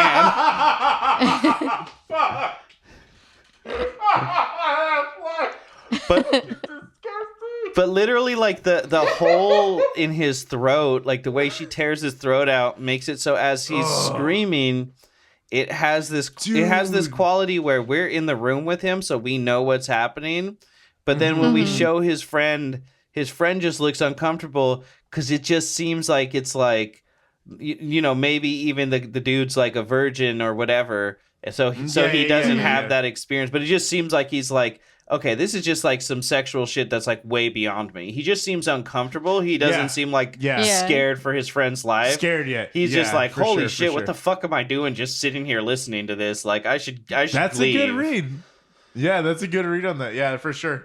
I never, because it was like, oh, why didn't he go get cops or whatever? Like, that makes sense. That totally it has this because it makes it more high pitched, so it doesn't sound like he's like screaming in agony. It almost sounds like there's like some moaning mixed in with it, you know. He is crying too. Yeah, dude. Oh my god, he does a fucking great job of playing pain. Good. Oh my god, he can do a great job. So next scene, now that we're done with that, Maliko meets Shane at a diner and tells him the location of Leo. She also shares that his wife is sick, which is why he works from home to be able to take care of her. Shane is shocked by the news and takes off. She wonders to herself out loud if she made a mistake. She literally goes, she's like, shit, did I fuck up? I loved when one of the subtitles was like hell of extended, like the vowel. She was literally, oh yeah, shit. She's like, oh, I just fucking secondhand murdered somebody, didn't I? Yeah, exactly. She's like, look, no one else is pushing this film forward. I guess it's up to me. It's on you, Maliko. Exactly. Maliko, push the film forward. We see Leo talking with Short, asking him to perform some sort of favor for him. Which he says, do it for Cora. This is a flashback. Do it for her, but Short keeps denying him, telling him it doesn't fit. Which is so weird because you don't know what the fuck he says or what. It's so strange because it's like you wouldn't hide by becoming a doctor, like a general practitioner doctor. Like that's super forward facing. You need credentials to do it. It became like super private practice to where it's only like out of a small little operation. It's just locals only. It's probably it's still just like it's not probable, but it's possible. Anyone in the scientific community should be able to figure out where you are. You know what I mean? Yeah. But yeah, for sure. But to see that like Short knew, so it's like he was purposely keeping him away from Leo, but like why? Because maybe these two could have worked together to figure it out, but who knows? I don't know. Who knows? So we see a close up of Core in makeup smoking a cigarette, which was this is so interesting considering the next thing that we see. Then we see Maliko making a call on a payphone. When the phone rings, we see Corey slowly pacing in a room, quietly stammering to herself with the walls absolutely coated in boy blood. Boy blood. Holy shit. Super wide shot. It is a fucking good scene. This was holy shit, that was cool. This was another one where I was like, I bet she was like, guys, I have an idea for a really cool shot.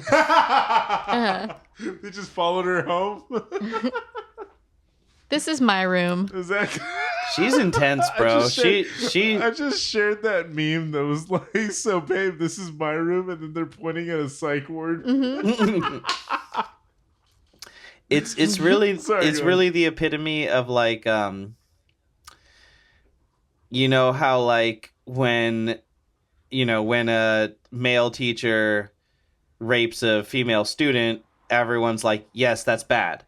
But when it's the opposite way, there's that like, oh, dude's lucky, and I feel like sure. I feel like Beatrice, Corey, like it really encapsulates that like, any man would be lucky kind of thing, but it's like it's like dude, to get your fucking face ripped off? Like, what are you talking about? Yeah, like, that wasn't a cool thing Yeah. that happened to him. This dude was fucking raped and murdered, you know? Yeah, exactly. Yeah, it's fucking rough, dude. Like that whole again, like the way that this movie like plays into that. It's the romance part that's very enticing, and then it just flips and becomes something nightmarish, and you're just like, oh my god, that's masterful filmmaking, you ask me. Yeah, You know what I mean? To be able to marry those two things and then just completely flip them on its head. Yeah, I saw someone online say like it makes a statement on how when there's like a sexual malady or sexual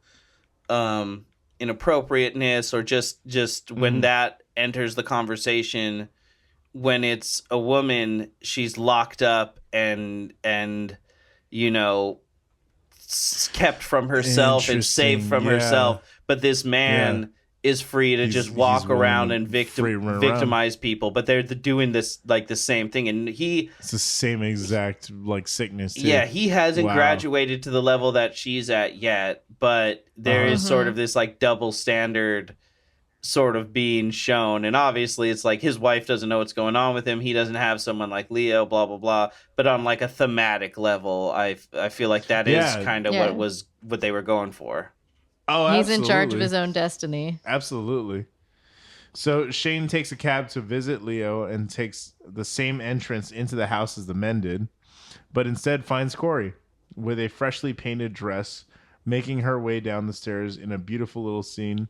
It almost felt like the staircase scene in Joker. She's just feeling herself dancing down those stairs. Yeah, she's got very shaky legs. And the way she like crawls down the stairs is fucking wild too. And before he gets there, she lights a match. We see her cool. light she's a like match. She's lighting the match and just kind of like looking at the flame. It's very cool. Again, the shots with just her alone are fucking gorgeous. I really, really love those scenes. We see Leo on his bike, presumably on his way home. We cut to Corey and Shane embracing in a hug before Shane murders Corey with his bare hands. He chokes her to death and then leaves the building to burn. Well, she starts trying to kiss him and like get at him, and he understands that she wants ultimately that she wants to tear him apart, and so he fights back, as opposed to this other guy, all these other guys who don't have any perspective. Because under the skin rules. Which thank you, because we were waiting to bring that one up. It's very much is reminiscent of Under the Skin as well, and then very, very much. And then he almost like sees like this is his opportunity to do the things he can't do to his wife. Because exactly. We sort of talked about it in the beginning when they're like all over each other, but there's a couple times, and it's going to come up again soon, but there's a couple times where she's like trying to initiate intimacy with him, and it's like the same thing that Leo's doing to Corey, where they kiss for a little bit, and then he's like, well, I gotta get up and go in the other room, you know? For sure. You're right, it's gonna come up. It's a pretty big plot point right now. So when Corey's hugging Shane, he's like trying to tell her, he's like, I'm sick. You're sick. Yeah, that's right. I think he was saying I'm sick. No, I didn't mean to correct you. He says both. I was just adding. You're right. I was just adding on. Right. He says both. Yeah. Oh, okay. Yeah. He does. He says say both. Okay. Yeah, he absolutely does. Yeah. Because they haven't seen each other in years. And he's so it's this weird mixture of like, oh my god, it's so good to see you, but like, also, are you trying to kill me? Like, she probably doesn't know that he also has this. Yeah, for sure.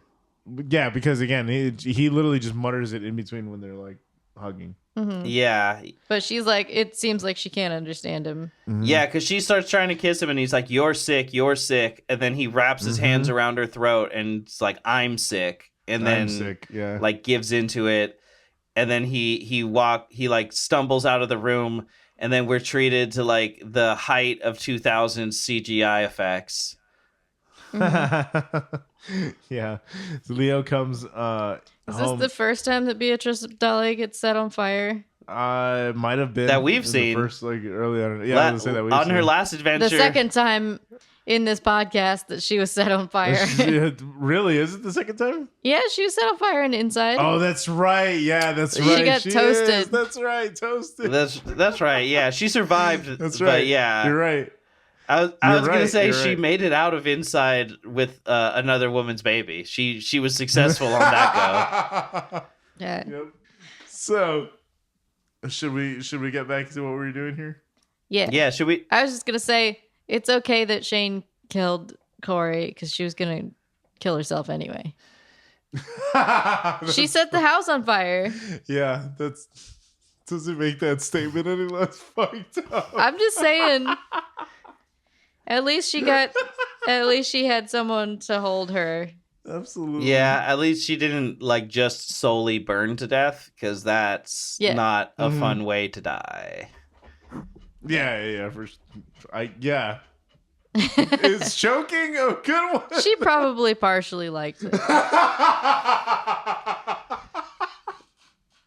damn it. Am I gonna come or am I gonna die? I don't care.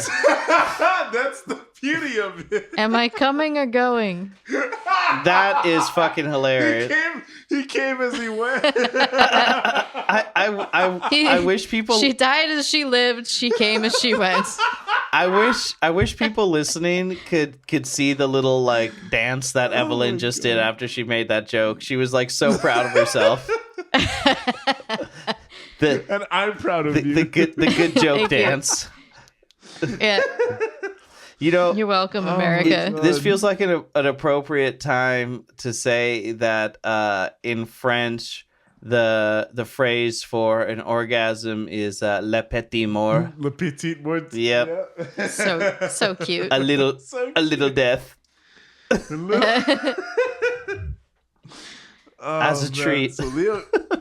That's the treat. So Leo comes home to find his house on fire and stands inside for a bit too long. This was another jump cut where away. I was like, oh, are these guys going to are they gonna have a confrontation right here? But then you kind of realize oh, he was long gone. Oh yeah. Mm-hmm. Yeah. Shane thinks he's finally going to be able to have normal sex with his wife, but after a heavy Hey, baby, tonight we're keeping it vanilla. I ain't ripping no holes in your flesh. No freaky shit tonight, baby. Straight missionary, the way Jesus intended it. Why do you sound like Mitch Hedberg right now?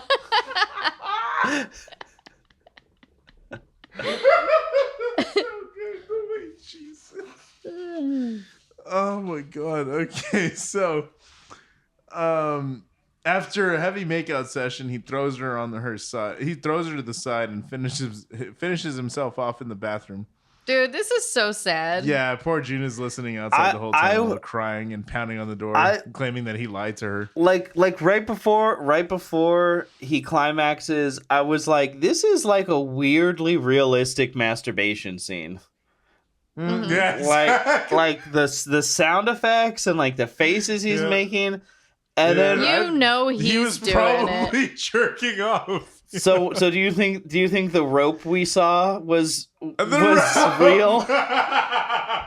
That's a genuine rope straight from the gallows. That's so fucking funny. This man literally You're really, really happy with yourself. I'm doing my dance. I'm in my cups tonight. See, sometimes like you hear statistics where it's like the average so and so, where it's like, yeah, maybe the average man like ejaculates this much, and there's guys on the other side of the spectrum who are like, man, why can't I ever just shoot those like porn ropes? And then you got Vincent Gallo on the other side, who's just like, it looks like he's just pissing. It's just like white piss. Like, it's so ridiculous. And he hits the mirror for sure. It's fucking Well, no, she fucking picks it up later on, dude. She's like, remember, she like lifts it, she grabs it a little bit. Well, she covets his cum.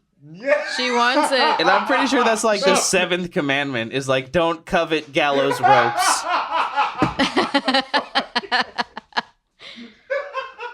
I'm pretty sure. I mean, because it's from behind him, he could very easily be holding like a bottle of sunscreen in front of him and just squirt it at the mirror. Exactly. That's like totally what it looks like. I love that we're spending so much time on mayonnaise. this cum shot. It's just so much that it just like he's like, look, if I'm gonna jack off in your movie, I better fucking be roping, dog. They were like, you're gonna be happy with what we got for you, Vince. You're gonna be happy. And like you can tell it's a Claire Denis movie because there's cum all over the floor after. Yeah, that's what I was saying. She walks. I don't even put it in my note, but like, do you guys remember the fuck box? From High Life? Why would? Why the fuck would I? Tell us about the fuck box, Evelyn. Listen. No, Mom. Remind us what the fuck box is. When you live in space, you need a fuck box. And there's a. Oh my god! Oh, it had. Okay, there's like a furry thing in there. That's right. I do. So remember you can this pretend that you're having sex with a giant cat. That's disgusting. And then there's a drain for the cum on the floor. And it makes me think that probably the space station runs on cum. Jesus fucking Christ! Are we done? No. I made a note that I said June screaming at the door for her rightful ropes. Yes. You're disgusting. Also, we should say right here for the listeners, like, you might expect Leo's storyline to have an ending. No, that was it. Yeah, it doesn't. That's it. He's not in the movie anymore. That's it. Yeah, that's the last time we see him. That's what I was saying. He stands in the fire for like too long, and then that's it. It peters out like so many Facebook friendships. Except for this one. This one started on Facebook for the listeners who don't know that. We literally bad example. Sorry. Yeah, no, but this one is the exception of the rule, dog. I mean, like the people you went to high school with that you're Facebook friends with. Yeah, exactly. Not cool ones. Anyway, so he leaves the God damn it! Go ahead. I was just gonna say, while he's fucking whackity, whackity, whackity, whack, jackety, jackety, jackety, jack. I don't know why I'm in such a South Park mood today, but I think exactly. All over San Diego. Fucking dude. Okay, so he leaves the hotel and passes a woman on the street who he very creepily stares at, but ultimately leaves alone. We should mention that when he opens the door, he hits her. Does he? Yeah, he does. I did not see that. We hear the sound, and then it cuts to her laying on the ground, like crying, and then he leaves. So, I missed so that. I don't know whether he note. hit her with the door or whether he like smacked her, but it was definitely purposefully he struck her, and then left. Christ, wow. Mm-hmm. Wow, fuck this guy. Worst from multiple occasions. Honeymoon ever. Yeah, exactly. Yeah, like literally. Can you imagine you go to Paris for 2 weeks and you're just like floating around while your significant other does a whole adventure. It's fucked up. Yeah. Lost in translation. Meanwhile, June is distraught, waiting in the rain for him to return. Jesus Christ, getting tongue-tied. You guys got me fucked up. The hotel attendant notices and convinces her to wait inside. He's so kind. He's so like, yeah, he's a real sweetheart. You're like, oh yeah, he's such a weird bright spot in this movie. Like genuinely, like so. Like I kind of wanted to switch gears and watch the movie about this guy, like. Yeah, being nice to ladies with no ulterior motives. He's just like, here's an umbrella. Like, wouldn't you rather wait where it's warm? Yeah. It's just really sad because he probably has seen them in the hotel and knows that they're newlyweds, and now she's got this shiner on her lip, and That's he's right. just She like, does. I didn't even. Yeah. she's an abused wife. Yeah. Again, I was like kind of too caught up in like the notes to kind of just really pay attention to like details. That's why I try to do 2 viewings of the movies if I'm going to cover them. I do the initial watch just to see everything, and then I do the notes. But even on the notes, dude, like there's so many little intricacies that you can't like pick up on if you look down and take notes. You know what I mean? And that's one of those things that, like, her interaction with him is one of those things that I don't think a lot of American movies would have time to do. Oh yeah, for sure. Movies from other countries are more generous about this kind of thing. They're like, there's room for life to happen in here, and we're like, it doesn't fit into the structure of the puzzle of the, of the solving the mystery, and it has to be super clean, and like, no, it doesn't. It could be messy. Exactly. Yeah. This is a great masterwork in messy. Yeah. There are other characters. Yeah, for sure. So she goes back to her room where she begins searching through Shane's bags. She finds his BlackBerry and calls the number of someone named Jean Ghislaine. Or Jeanne? She just picked a random someone. It didn't really, like, she just saw the note was in French, I think, and was just like, okay, I'm gonna call and see what's up. I thought she was calling Malico. Yeah, no, the name says Jean Ghislaine, that she like. But I didn't know Malico's name at the time. So I was like, got you. She's gonna meet up with the That's the what scientist. For sure, it looks like. So we cut to Shane asleep on a bench, and then cut to some very good boys playing in a kennel together. Which usually, when I see dogs, I melt. But this time, my heart fucking sinks. Yeah, when I see dogs in a movie like this, I'm immediately scared for them.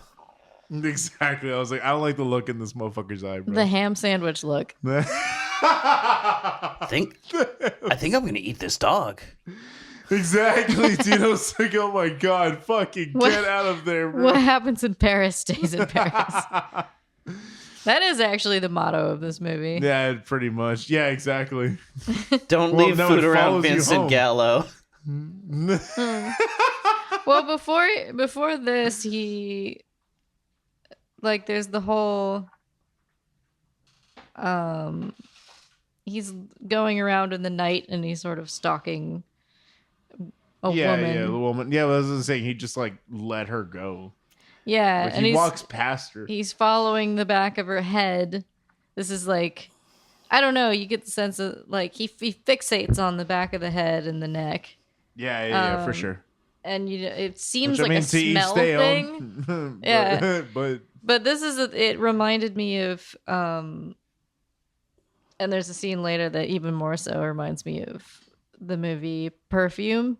Oh, I haven't seen that in forever, dude. Yeah, that's the one where he's like a serial killer, right? Who's like, yeah, he's like a scent genius. Yeah, and yeah. Oh, we should do that one on the show. He can smell. He can smell other people to a degree that people can't. Yeah. And then he doesn't smell like anything, and because he doesn't have a smell, people ignore him.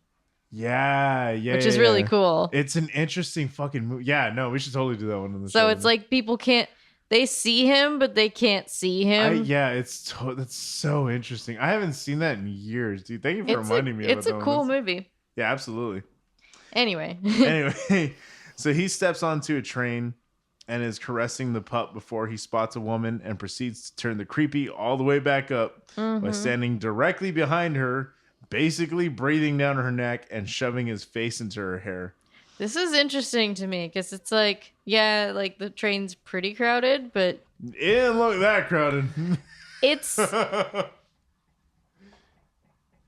there's like no way she can't feel that. Yeah. That's what I'm saying. It's just like, bro, you're being fucking obvious right now. But I wanted to think that maybe she's the sort of person who is too nice. Only because her face is blank. Like you could see someone being the kind of person who might just be into that. Be like, oh, there's something interesting happening. Oh, okay. And I'm just gonna let it happen to me because it's subtle enough that like it can pass unnoticed by everybody. Just to not to make the choice to not be like, what the fuck are you doing, and instead be like, oh, something sensual is happening with a stranger. Except that she looked like she legitimately didn't notice. Yeah, her face was totally blank. Yeah, for sure. And you're like, what? Yeah, she just couldn't feel his hot breath all to the back of her neck. And then we see a younger, like late teens, early 20s woman who's like staring in disgust at this. And she just notices immediately. I was like, oh, so everyone on this bus is just gonna beat him to death, right? Like, cool. This is what he deserves. No, we're not that lucky. That's hilarious. So obviously someone notices the young lady, but she turns away as he glares at her. We see June talking with Jean or Jan.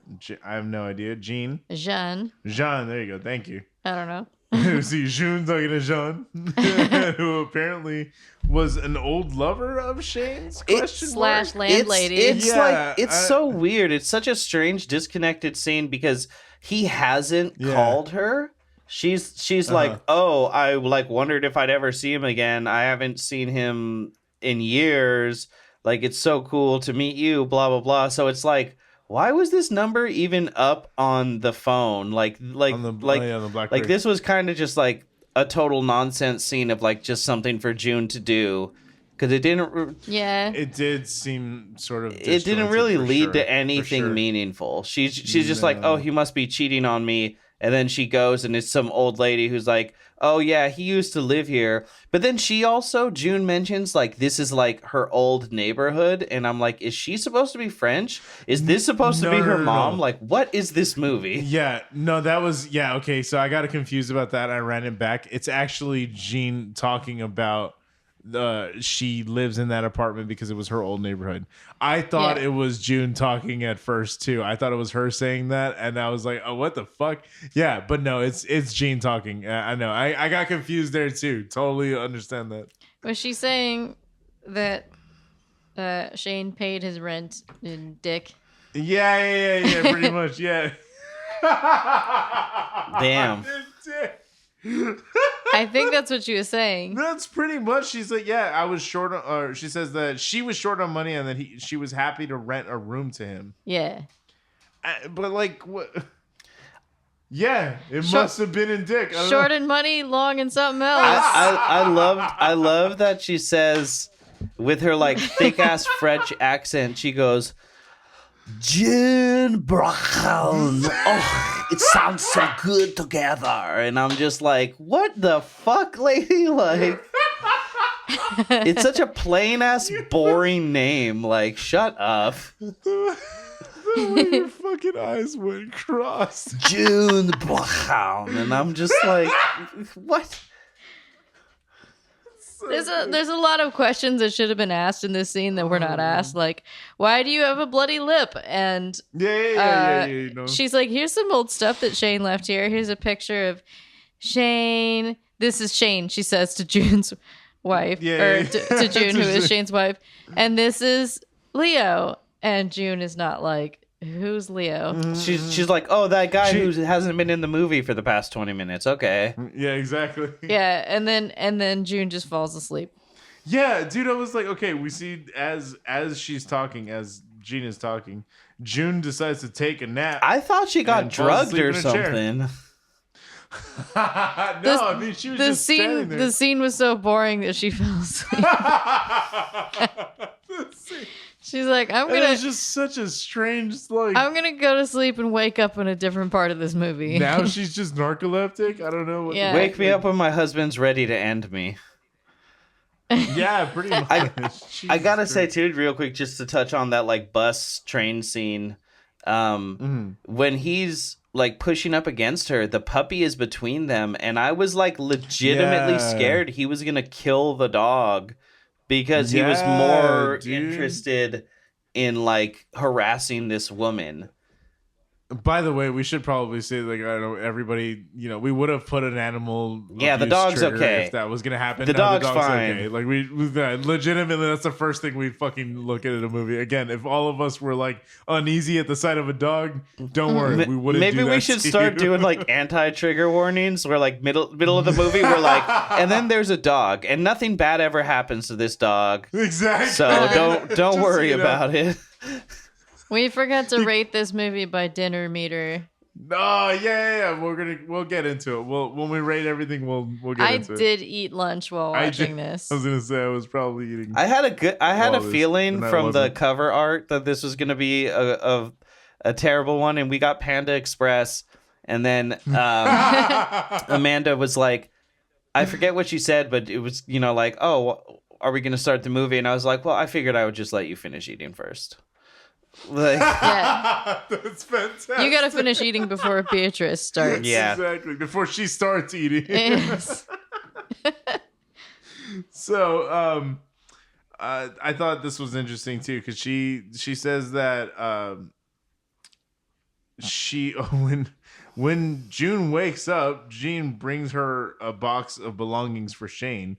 She asks June if he's changed much since the photo that she shows her was taken, and she responds with, "I wouldn't know," which is like, okay, it's a little bite there. Yeah, sure. She's like, look, I don't got time to deal with your emotional state. Can you take this shit? I don't throw things out, so if you throw it out, I can continue thinking I'm a good person.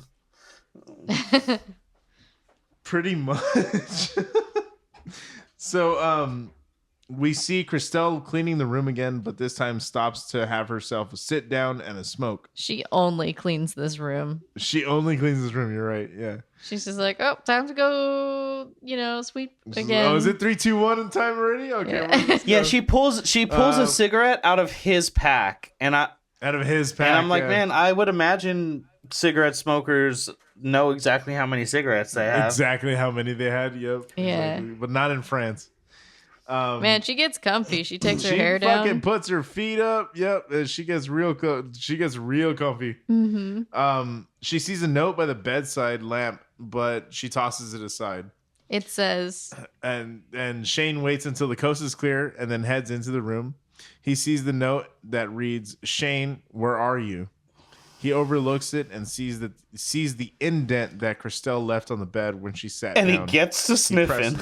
He presses his face into it and inhales deeply. Gets to sniff it. He's like, damn, baby, let me smell that colon. God damn it. Oh, those memes. It's like when you can walk by and smell a man's colon. Oh my God. I forgot about that. Yeah. It's so funny. We're not all great at spelling. No.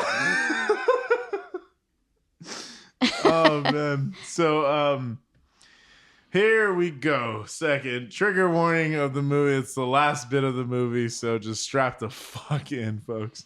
Yeah. While Christelle is getting dressed in her locker room, Shane corners her and they begin to make out. He grabs her wrists and seemingly playfully wrestles with her. And she's like, she has this look of like, well, the inevitable is finally. Yeah. She kind of leans into it and was just like, I knew he was gonna come and find me at some point. Exactly. Once he has her on the floor, he takes off her panties and resumes kissing her passionately. And this is where consent goes right out the window. Yeah. There's a very clear dividing line for that. Yeah, there's this sort of, is she okay with it? Is she not? And then she fully goes into it. And you're like, okay. And then she begins screaming in pain as he forces himself inside of her. And she starts hitting him. Yeah. She's like hitting him in the head. Fighting him off. But he keeps slamming her arms down to her side. He then holds her down and as he bites into her vagina and has sex with the wound. Yeah. This is like the most rough part of this entire fucking movie. It's visceral, man. It's very fucking, it's hard to watch. And just like before with when Corey was chewing the guy up in the room. As she's screaming, he's going harder and faster. Almost getting joy out of it. Yeah, it's like to actually achieve climax. Exactly, that's what he needs is just violent sex. Yeah. So we see a shot of her bloody body being dragged out of frame, followed by Shane cleaning himself up with the hotel towels nearby. And just throwing them into the back in. He just puts them back in. Yeah, like just this lack of really giving a shit about the concept. Exactly. Like he doesn't want to be seen with blood on his face, but like he's got to know rationally that is not disposing of the evidence. It's interesting because for a lot of the movie, I thought that she was like him. Yeah, because she acts like. Well, because she's, sort of a creature too. Yeah, but you're not like sure what her deal is because we're following her so closely for a long time, and you're just like, I don't know what I'm supposed to be like. Okay, yeah, I could see. But she was just looking for some wild sex. Exactly. She thought she was in a different movie. Yeah. She thought she was gonna have an affair with this guy, and then they were never like, that'd be the end of it. He'd go back to America. Yeah. Yeah. And it's so sad. Yeah, no, that's what I'm saying. It breaks my fucking heart to watch that happen because it's like you get attached to Christelle. You really do. She took a risk, and in the normal world, she would have been fine because she was submitting to the practically the most dangerous thing that could have happened to her. And it wasn't enough.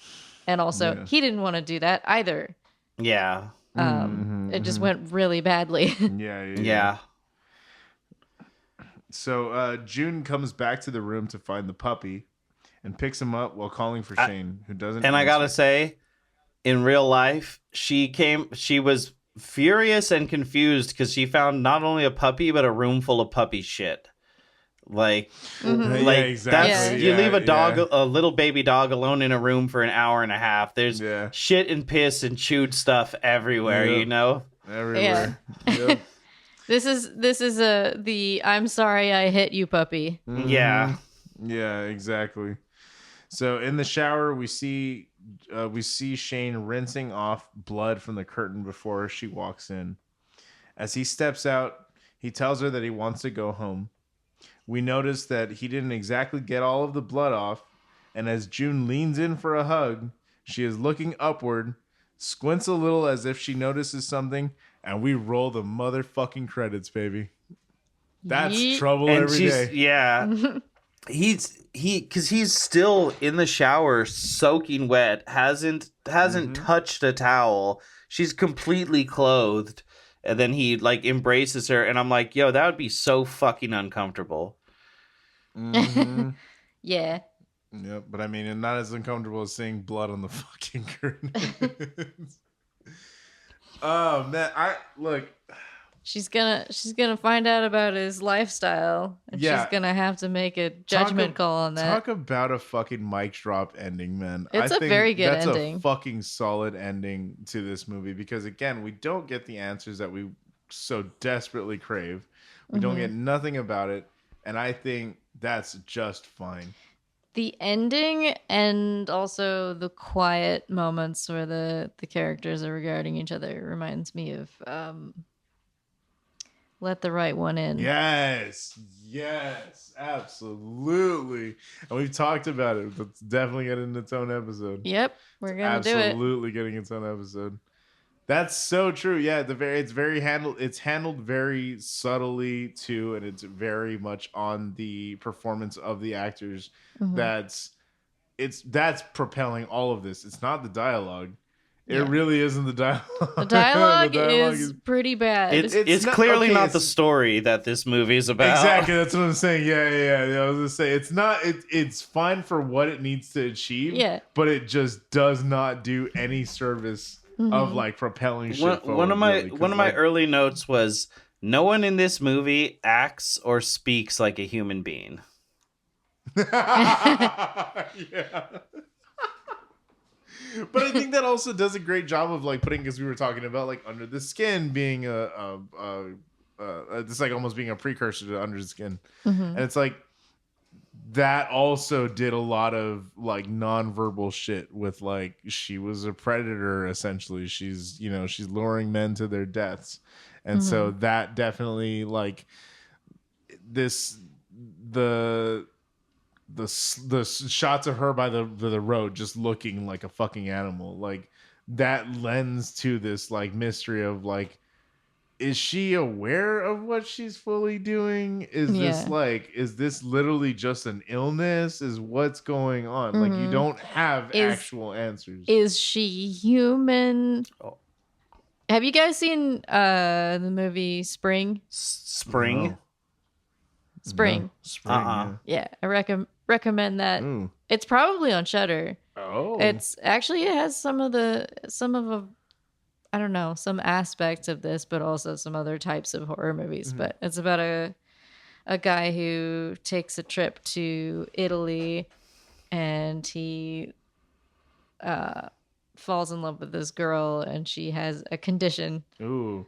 Okay, very cool. Yeah, very cool. Want to watch that immediately? Hell yeah! I mean, I think like also this kind of like it feels like a precursor to Raw. You know what I mean? Yeah. Like that's it. Like erotic cannibalism in films like this is a very interesting subject. I think when you approach it, because it's like, I mean, it starts the same way as Raw.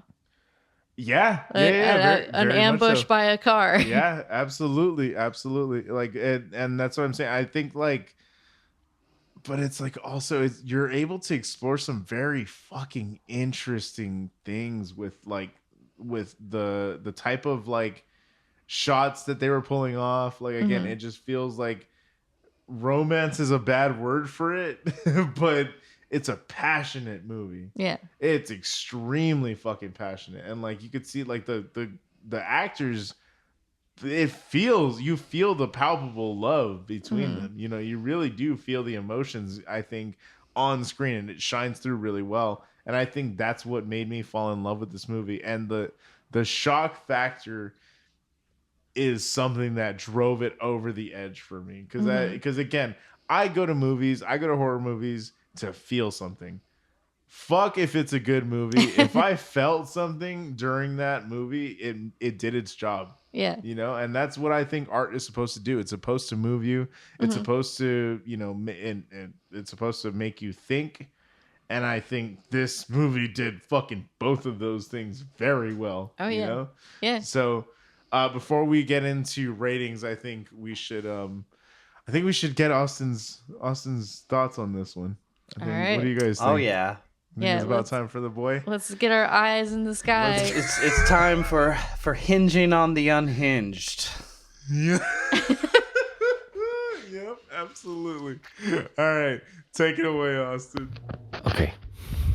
I want to be like fun. I'm trying to get all zipped and zazzed. I'm trying to get all I just need a cold shower. I'm just a sad noodle right now. I don't even know how to really feel what I'm feeling. I'm feeling disgust. I'm feeling wet, but not in the sexy way, in like the damp, anxious-ridden, clammy sense, I'm feeling gross. Oh, God. Nothing gets to me. And that got to me. I mean, from the moment it opened with that like Windows Movie Maker font of a title and credit roll, all the way to that final lovely, beautiful and romantic sex scene we got right before the credits rolled.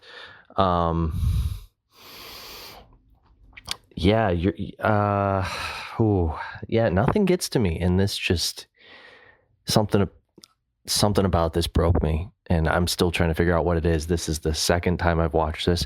I finished it about 10 minutes ago, and I'm just sweaty.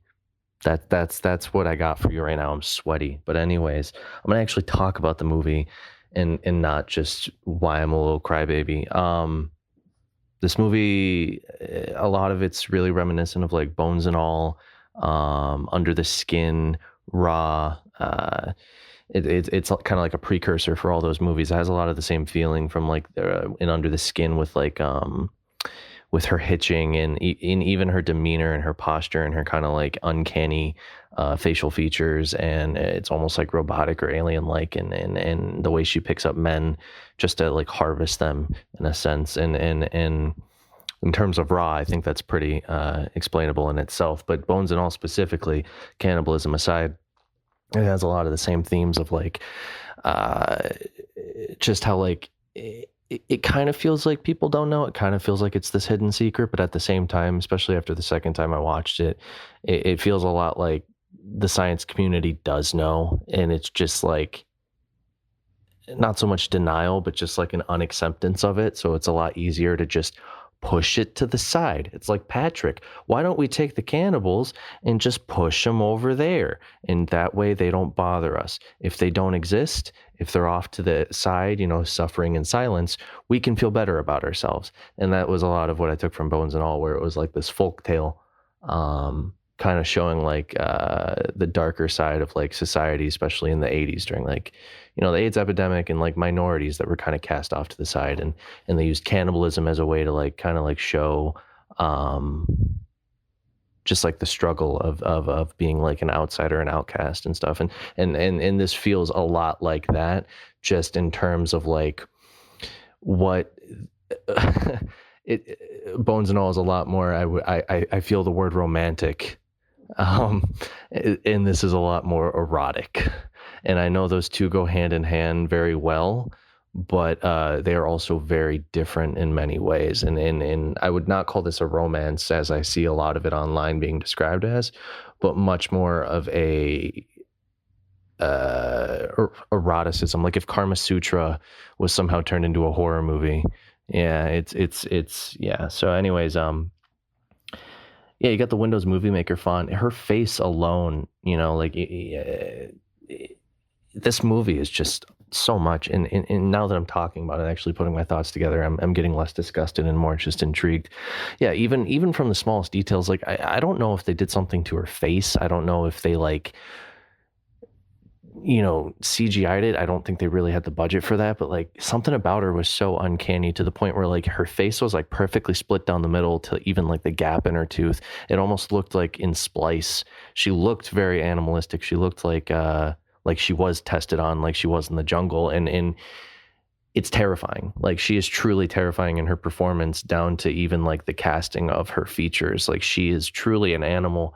And it's terrifying mainly because not so much that she is scary, but that she's sympathetic. A lot like in people like, it reminded me a lot of like people like Jeffrey Dahmer, because there's those scenes of like humanism in her murders, not just in her, but in her kills, where like when the younger guy breaks in and she's on top of him, the way she after eating his literal mouth is pecking it and being like peckish and licking and laughing and giggling. Yeah, she's like ooh woo nuzzling him while she's like finger fucking his like flesh wound that she ripped apart with her teeth on his chest, abdomen. Like I that's what got to me, is because like it was more animalistic than it was carnivorous. It was more like that whatever it was in the jungle that they had tested on didn't so much make them cannibals, didn't so much make them violent, as it did just make them stripped of all their humanistic, and it's just pure compulsion.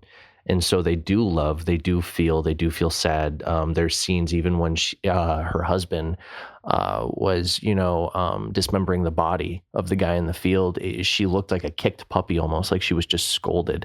When like a dog like pisses on the carpet, like she was sad, she was crying, covered in that blood. And there's those moments, and that's why I feel sweaty. That's what really got to me. It wasn't the kills, it was the remorse on their face as they lapped up the blood like they were drinking out of a dog bowl, but the dog bowl is a man's neck. And I'm just so viscerally deeply fucking scarred by this movie, in the best way. And I mean, even in the scenes where it's bloody, it's gorgeous. There's scenes, even in the very opening, when Shane's on the plane, the main character, and he's having those, like, whether it was a dream, he fell asleep, or if it was like just like a flash in his head, like just like an intrusive thought of his new wife covered in blood.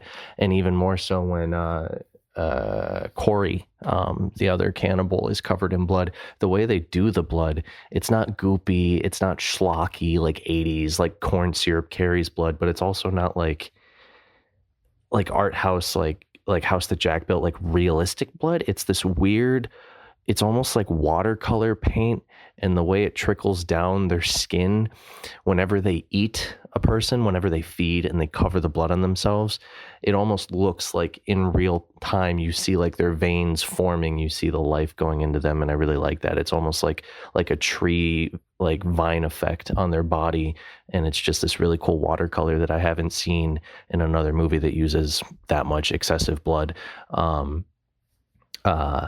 Yeah, other than that, the blood in this movie was great. The blood was like my favorite part of this movie. It's very hard to find blood that's both so realistic, yet so surrealist, artistic. Like, you can tell by the texture that it's like really clearly a film, but that color, that shading, it's just like, I don't know. It was weird. Like, when she smears, she almost paints like a picture on the wall with the blood after she eats the kid that breaks in, and it almost looked like, it reminded me a lot of Possession, where she's freaking out in the subway, and her bile and her puke and her sweat is just flinging everywhere across the walls.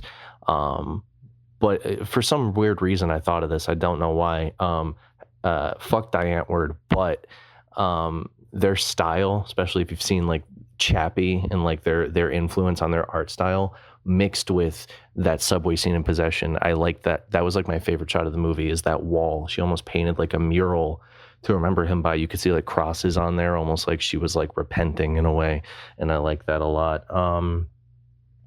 Yeah, a lot of this movie, I don't really know how to feel. It's so soon after watching it, even though I watched it a week ago. I've been thinking about this movie for a week, in the most honest way, dreading it, but in the best sense. I haven't dread the idea of watching a movie in a long time, and I really appreciate that much. I also liked how flat. The first time I watched it, I noticed this, but I couldn't really articulate it because I wanted to say that the performances weren't good, but it was more so that the acting was really flat, and I don't want to say, yeah, like the posture, it is a lot like a Yorgos Lanthimos. I'm going to butcher his name. Yorgos Lanthimos. There we go. Film, a lot like Dogtooth with the level of violence, but then there's also that like uncanny, like the lobster dialogue where everything's flat, everything's super blunt. There's like no emotion on the face really, until someone's dying. And I did like that because it adds a lot to the whole, whatever they were infected with that jungle virus. It is very much predator and prey, whether it's in their sexual lives, whether it's just in their like daily lives. The way they look at people, the way they just kind of interact with people around them, it's very animalistic more than anything. The way he stares at the maid when they're carrying the luggage, and especially like the truck driver in the very opening shot, the way he just gets out of the car, parks it in the street, and just wanders over her. It's very much like almost like an anglerfish, which was really cool. It's almost like, I don't want to say they're superpowers, but they have this like level of attraction like an anglerfish would have, like a predator would have, to like lure their prey in almost. And it's like this gaze that they give. And like I said in the beginning, with the trucker pulls over and just leaves his car there and just wanders to her laughing. And the young boy comes in and he makes eye contact. Okay, let me tell you this. You break into a guy's house, you're scouting out his house. He has it all locked up security wise. And you're like, damn, we're going to score big on whatever's in there. That shit's going to be expensive. And then you open it, you open that shit, and it's just a woman. Not just a woman, but a woman in a room that she previously, that you don't know was her, cut up with a fucking like power saw. It's all shredded to shit. And then there's fucking 2x4 nailed into the wall, and there's just this naked woman. What's your first thought to do? Mine isn't to stick my finger in her mouth. You know, maybe it's not stick your finger in the woman's mouth, even if she shows you her very nice bottom bits.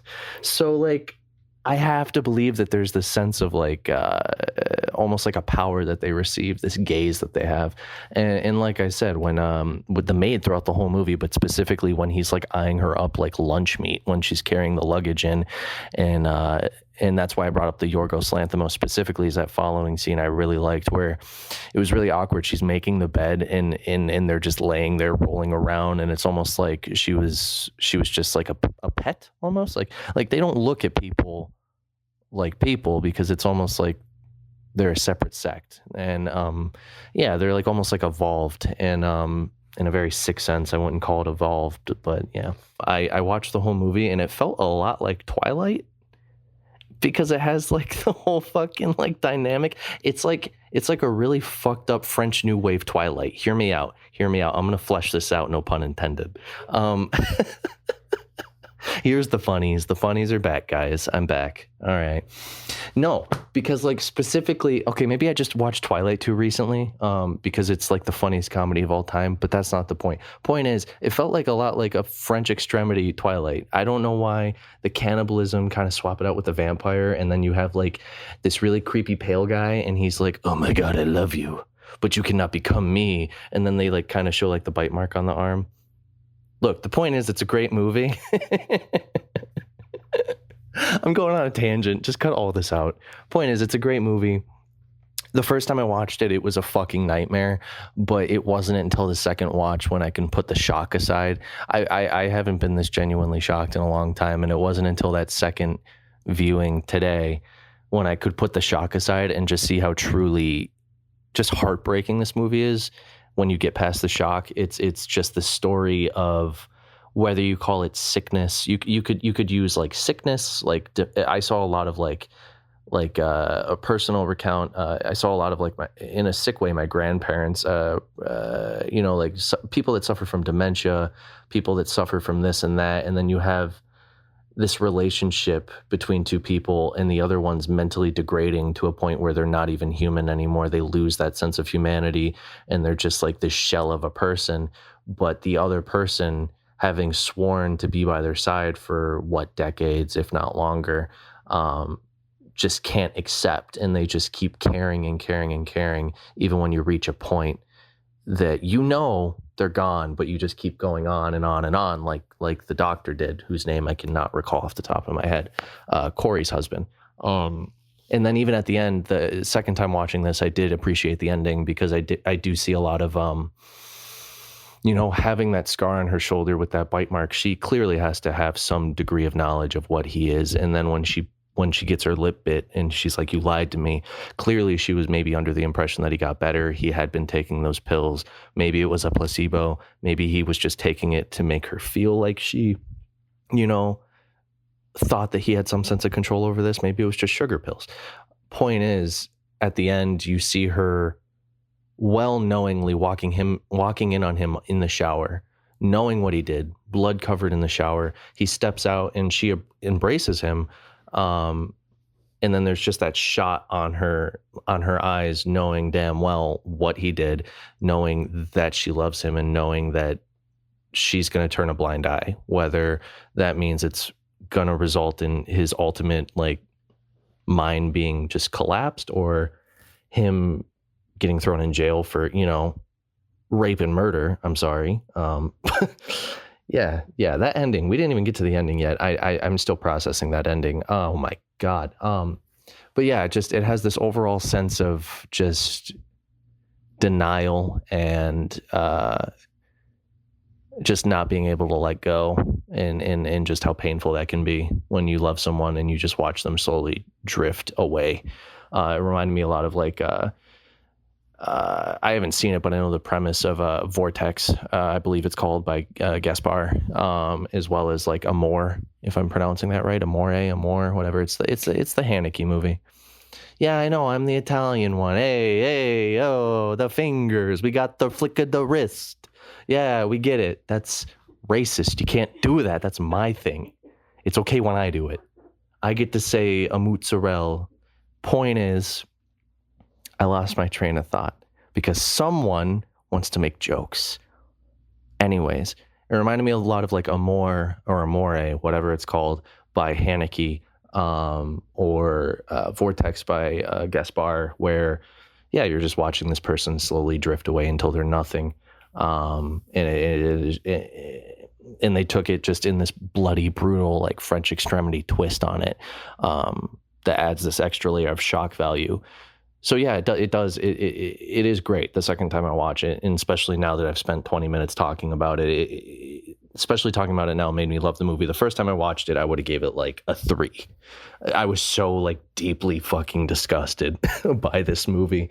And I liked that, but I was just so like viscerally like just upset that I couldn't get past it. And then having watched it this time, I was like, oh, this is just a heartbreaking, like, erotic thriller about losing the love of your life, or at least being in denial of the inevitability of this person you love just slowly dissipating to nothing.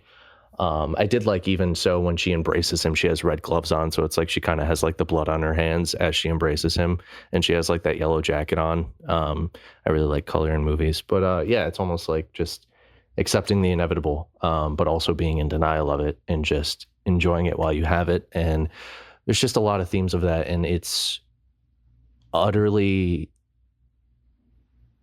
just devastating. Again, I said I was going to give it like a 3 at first. It's a 4.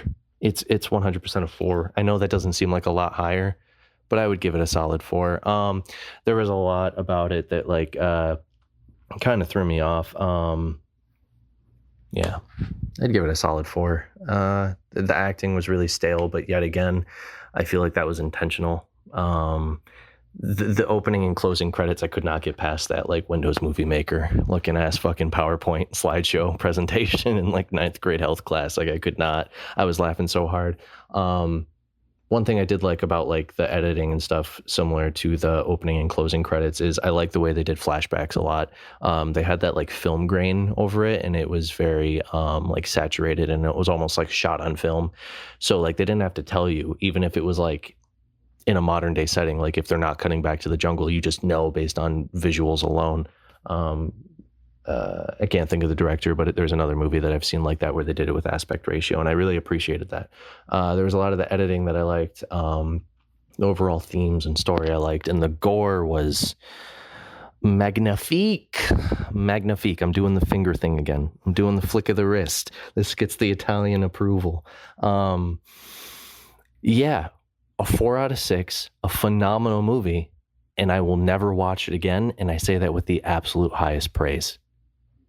Great, great, great movie. Never going to watch it again. This isn't even a movie where it's like, I won't watch it again, but if someone I really like says they hadn't seen it, I'll sit down and watch it. No, this is like one of the few movies where I'm like, oh, you haven't seen it? Have fun with that. I'll give you like a Shudder account or something if you want to watch it for free, but you do that on your time. I'm set. I was set the first time. I'm set now, but loved it. Absolutely loved it. 4 out of 6. Yeah, that's all. That was fucking fantastic. Okay, now, well, let's get into the ratings then. Let's go ahead and rate this. Yeah. I'm gonna start with Chad. What are you feeling?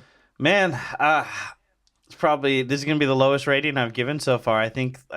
Really? I think, wow. Okay, that's interesting. I think a 3 out of a 6 is me being kind of generous. It's really. I really am not a fan of like overly done jump cuts. I think they have great use, but there's like several times in this movie where it's like genuinely confusing, where you're like, okay, are him and Leo face to face? Are like these two characters I've been waiting to meet the whole time finally gonna meet, and then they don't, and a lot of the subplots are like very, very nonsensical, to the point of like, like there's a lot of movies we watch where you don't get answers. Cube, you don't get answers.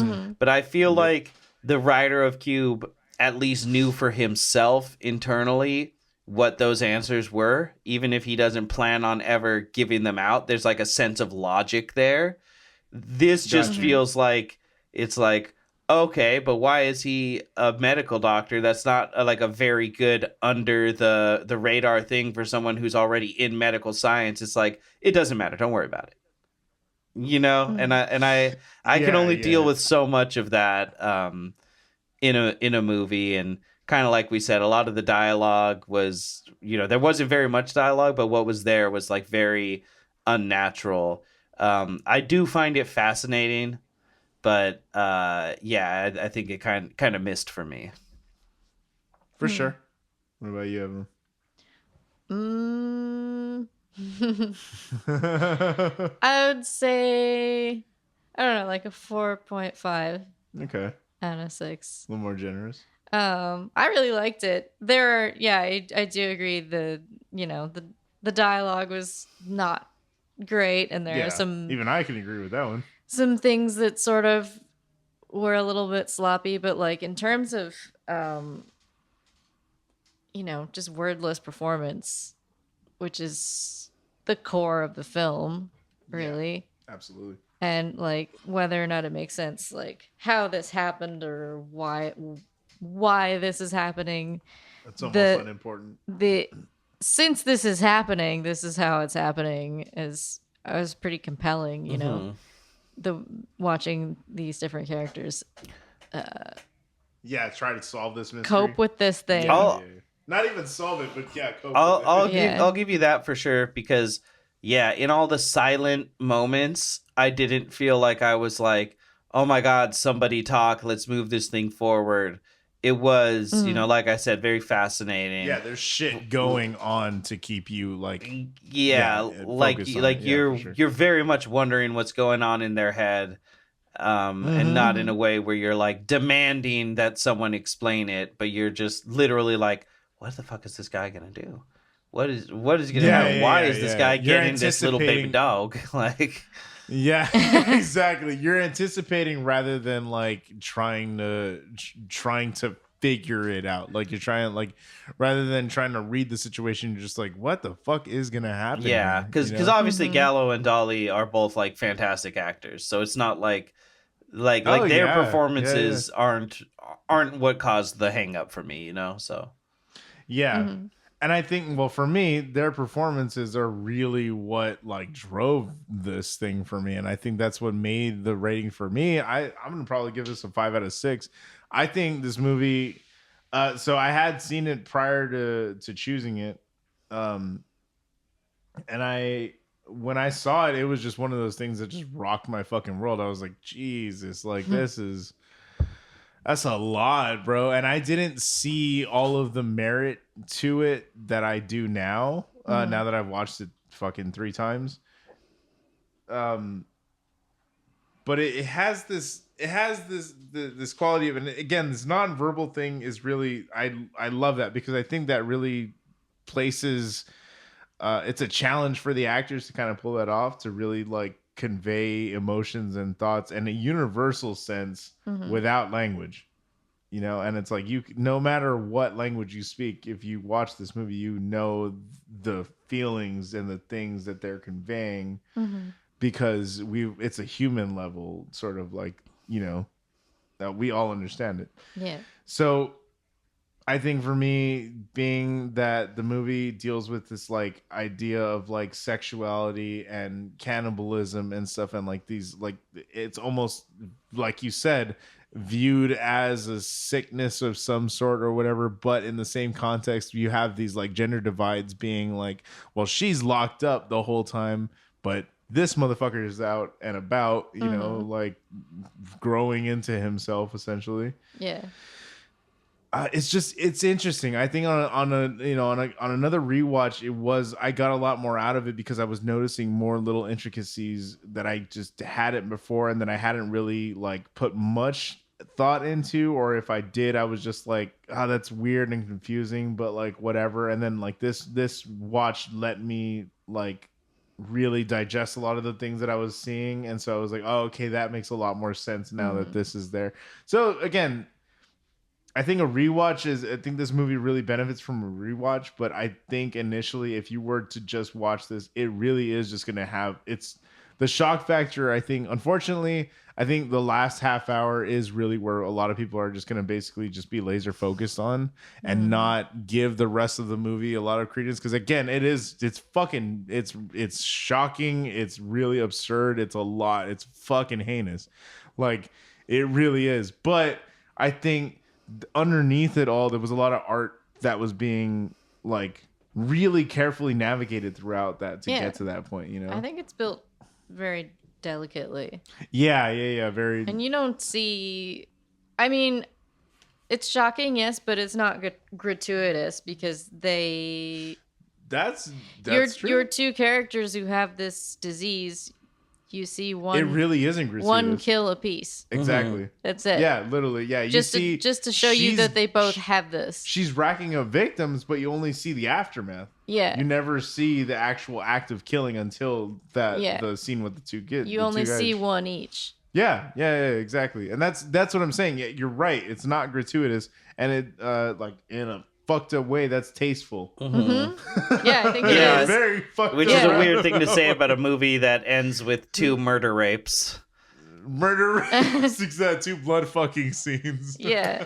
But yeah, I could just see, a different filmmaker being like, "Oh, we gotta show everything." I'm realizing it's 2 examples of a younger person being enamored with this older married person, and like the consequences of that. You know what I mean? Mm-hmm. Like, interesting. Yeah, I wonder if that was like an intentional on her part. Yeah.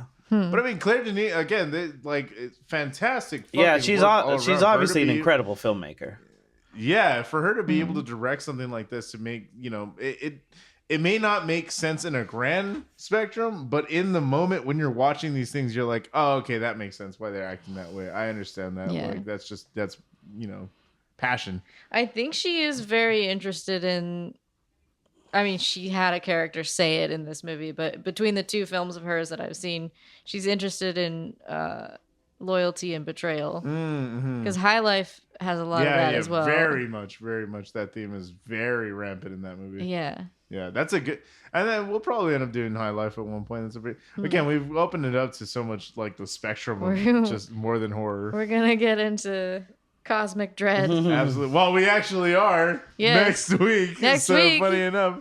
So before we hit you with the plugs, let's hit them with what we're gonna watch next week. I'm so excited to be doing the first space movie in here because space is fucking terrifying. I'm scared of space. Yep. We're gonna be doing your favorite genre. Event Horizon. Yup. It's crazy to think about, we've really only been doing this for so long, so there's like a lot of room for firsts, but every time it's like, oh shit, really?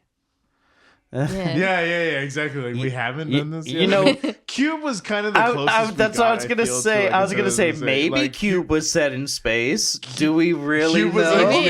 Exactly. We don't know for sure. Cube is the most sci-fi-esque that we've gotten, but like full on sci-fi, we haven't done sci-fi yet, and I'm excited for this one. Yeah, this is one I've actually been meaning to see for a long, long time. So. Oh, you haven't seen it yet. I'm so excited for you, man. This is gonna be fun. Yeah, dude. Sam Neill is the shit. Oh my god. Yeah, he is. Absolutely. But anyway, that sounds good. You guys can catch us here next week or 2 weeks, whatever. Time isn't real. Yeah. So whenever that next episode drops, you can find us. But you can also find us on the socials. Time isn't real and neither is France. You can find us on the socials. We are on Facebook at The Devil's Work Podcast. We are on Instagram at The Devil's Work Pod. Hit us up. I told you guys earlier to email us. You guys can email us about whatever, though. Honestly, we love hearing your takes on movies. If we missed something, please let us know. If we got something wrong, whatever. If you want to just say hi to us, we love any and all emails. Please let us know. It's at the Gmail. The Gmail is the Devil's Work Podcast at gmail.com. Let us know. And thank you guys so much for all the love you guys have been showing us. The show is it's bringing us so much happiness, and we're glad that you guys can be a part of that along for the ride, man. Hoping to have some cool news for you guys in the next couple episodes, next month or two. I'm planning on going down to LA, doing another couple in-person episodes and things of that nature. So hopefully we're all getting married. Yes. We're all getting gay That's married. The big news. Sorry, married. Take that. Sorry to jump the gun for you, buddy. Take that, libertarians. All right, you guys. Well, thank you so much for listening. Yeah. Please join us next week.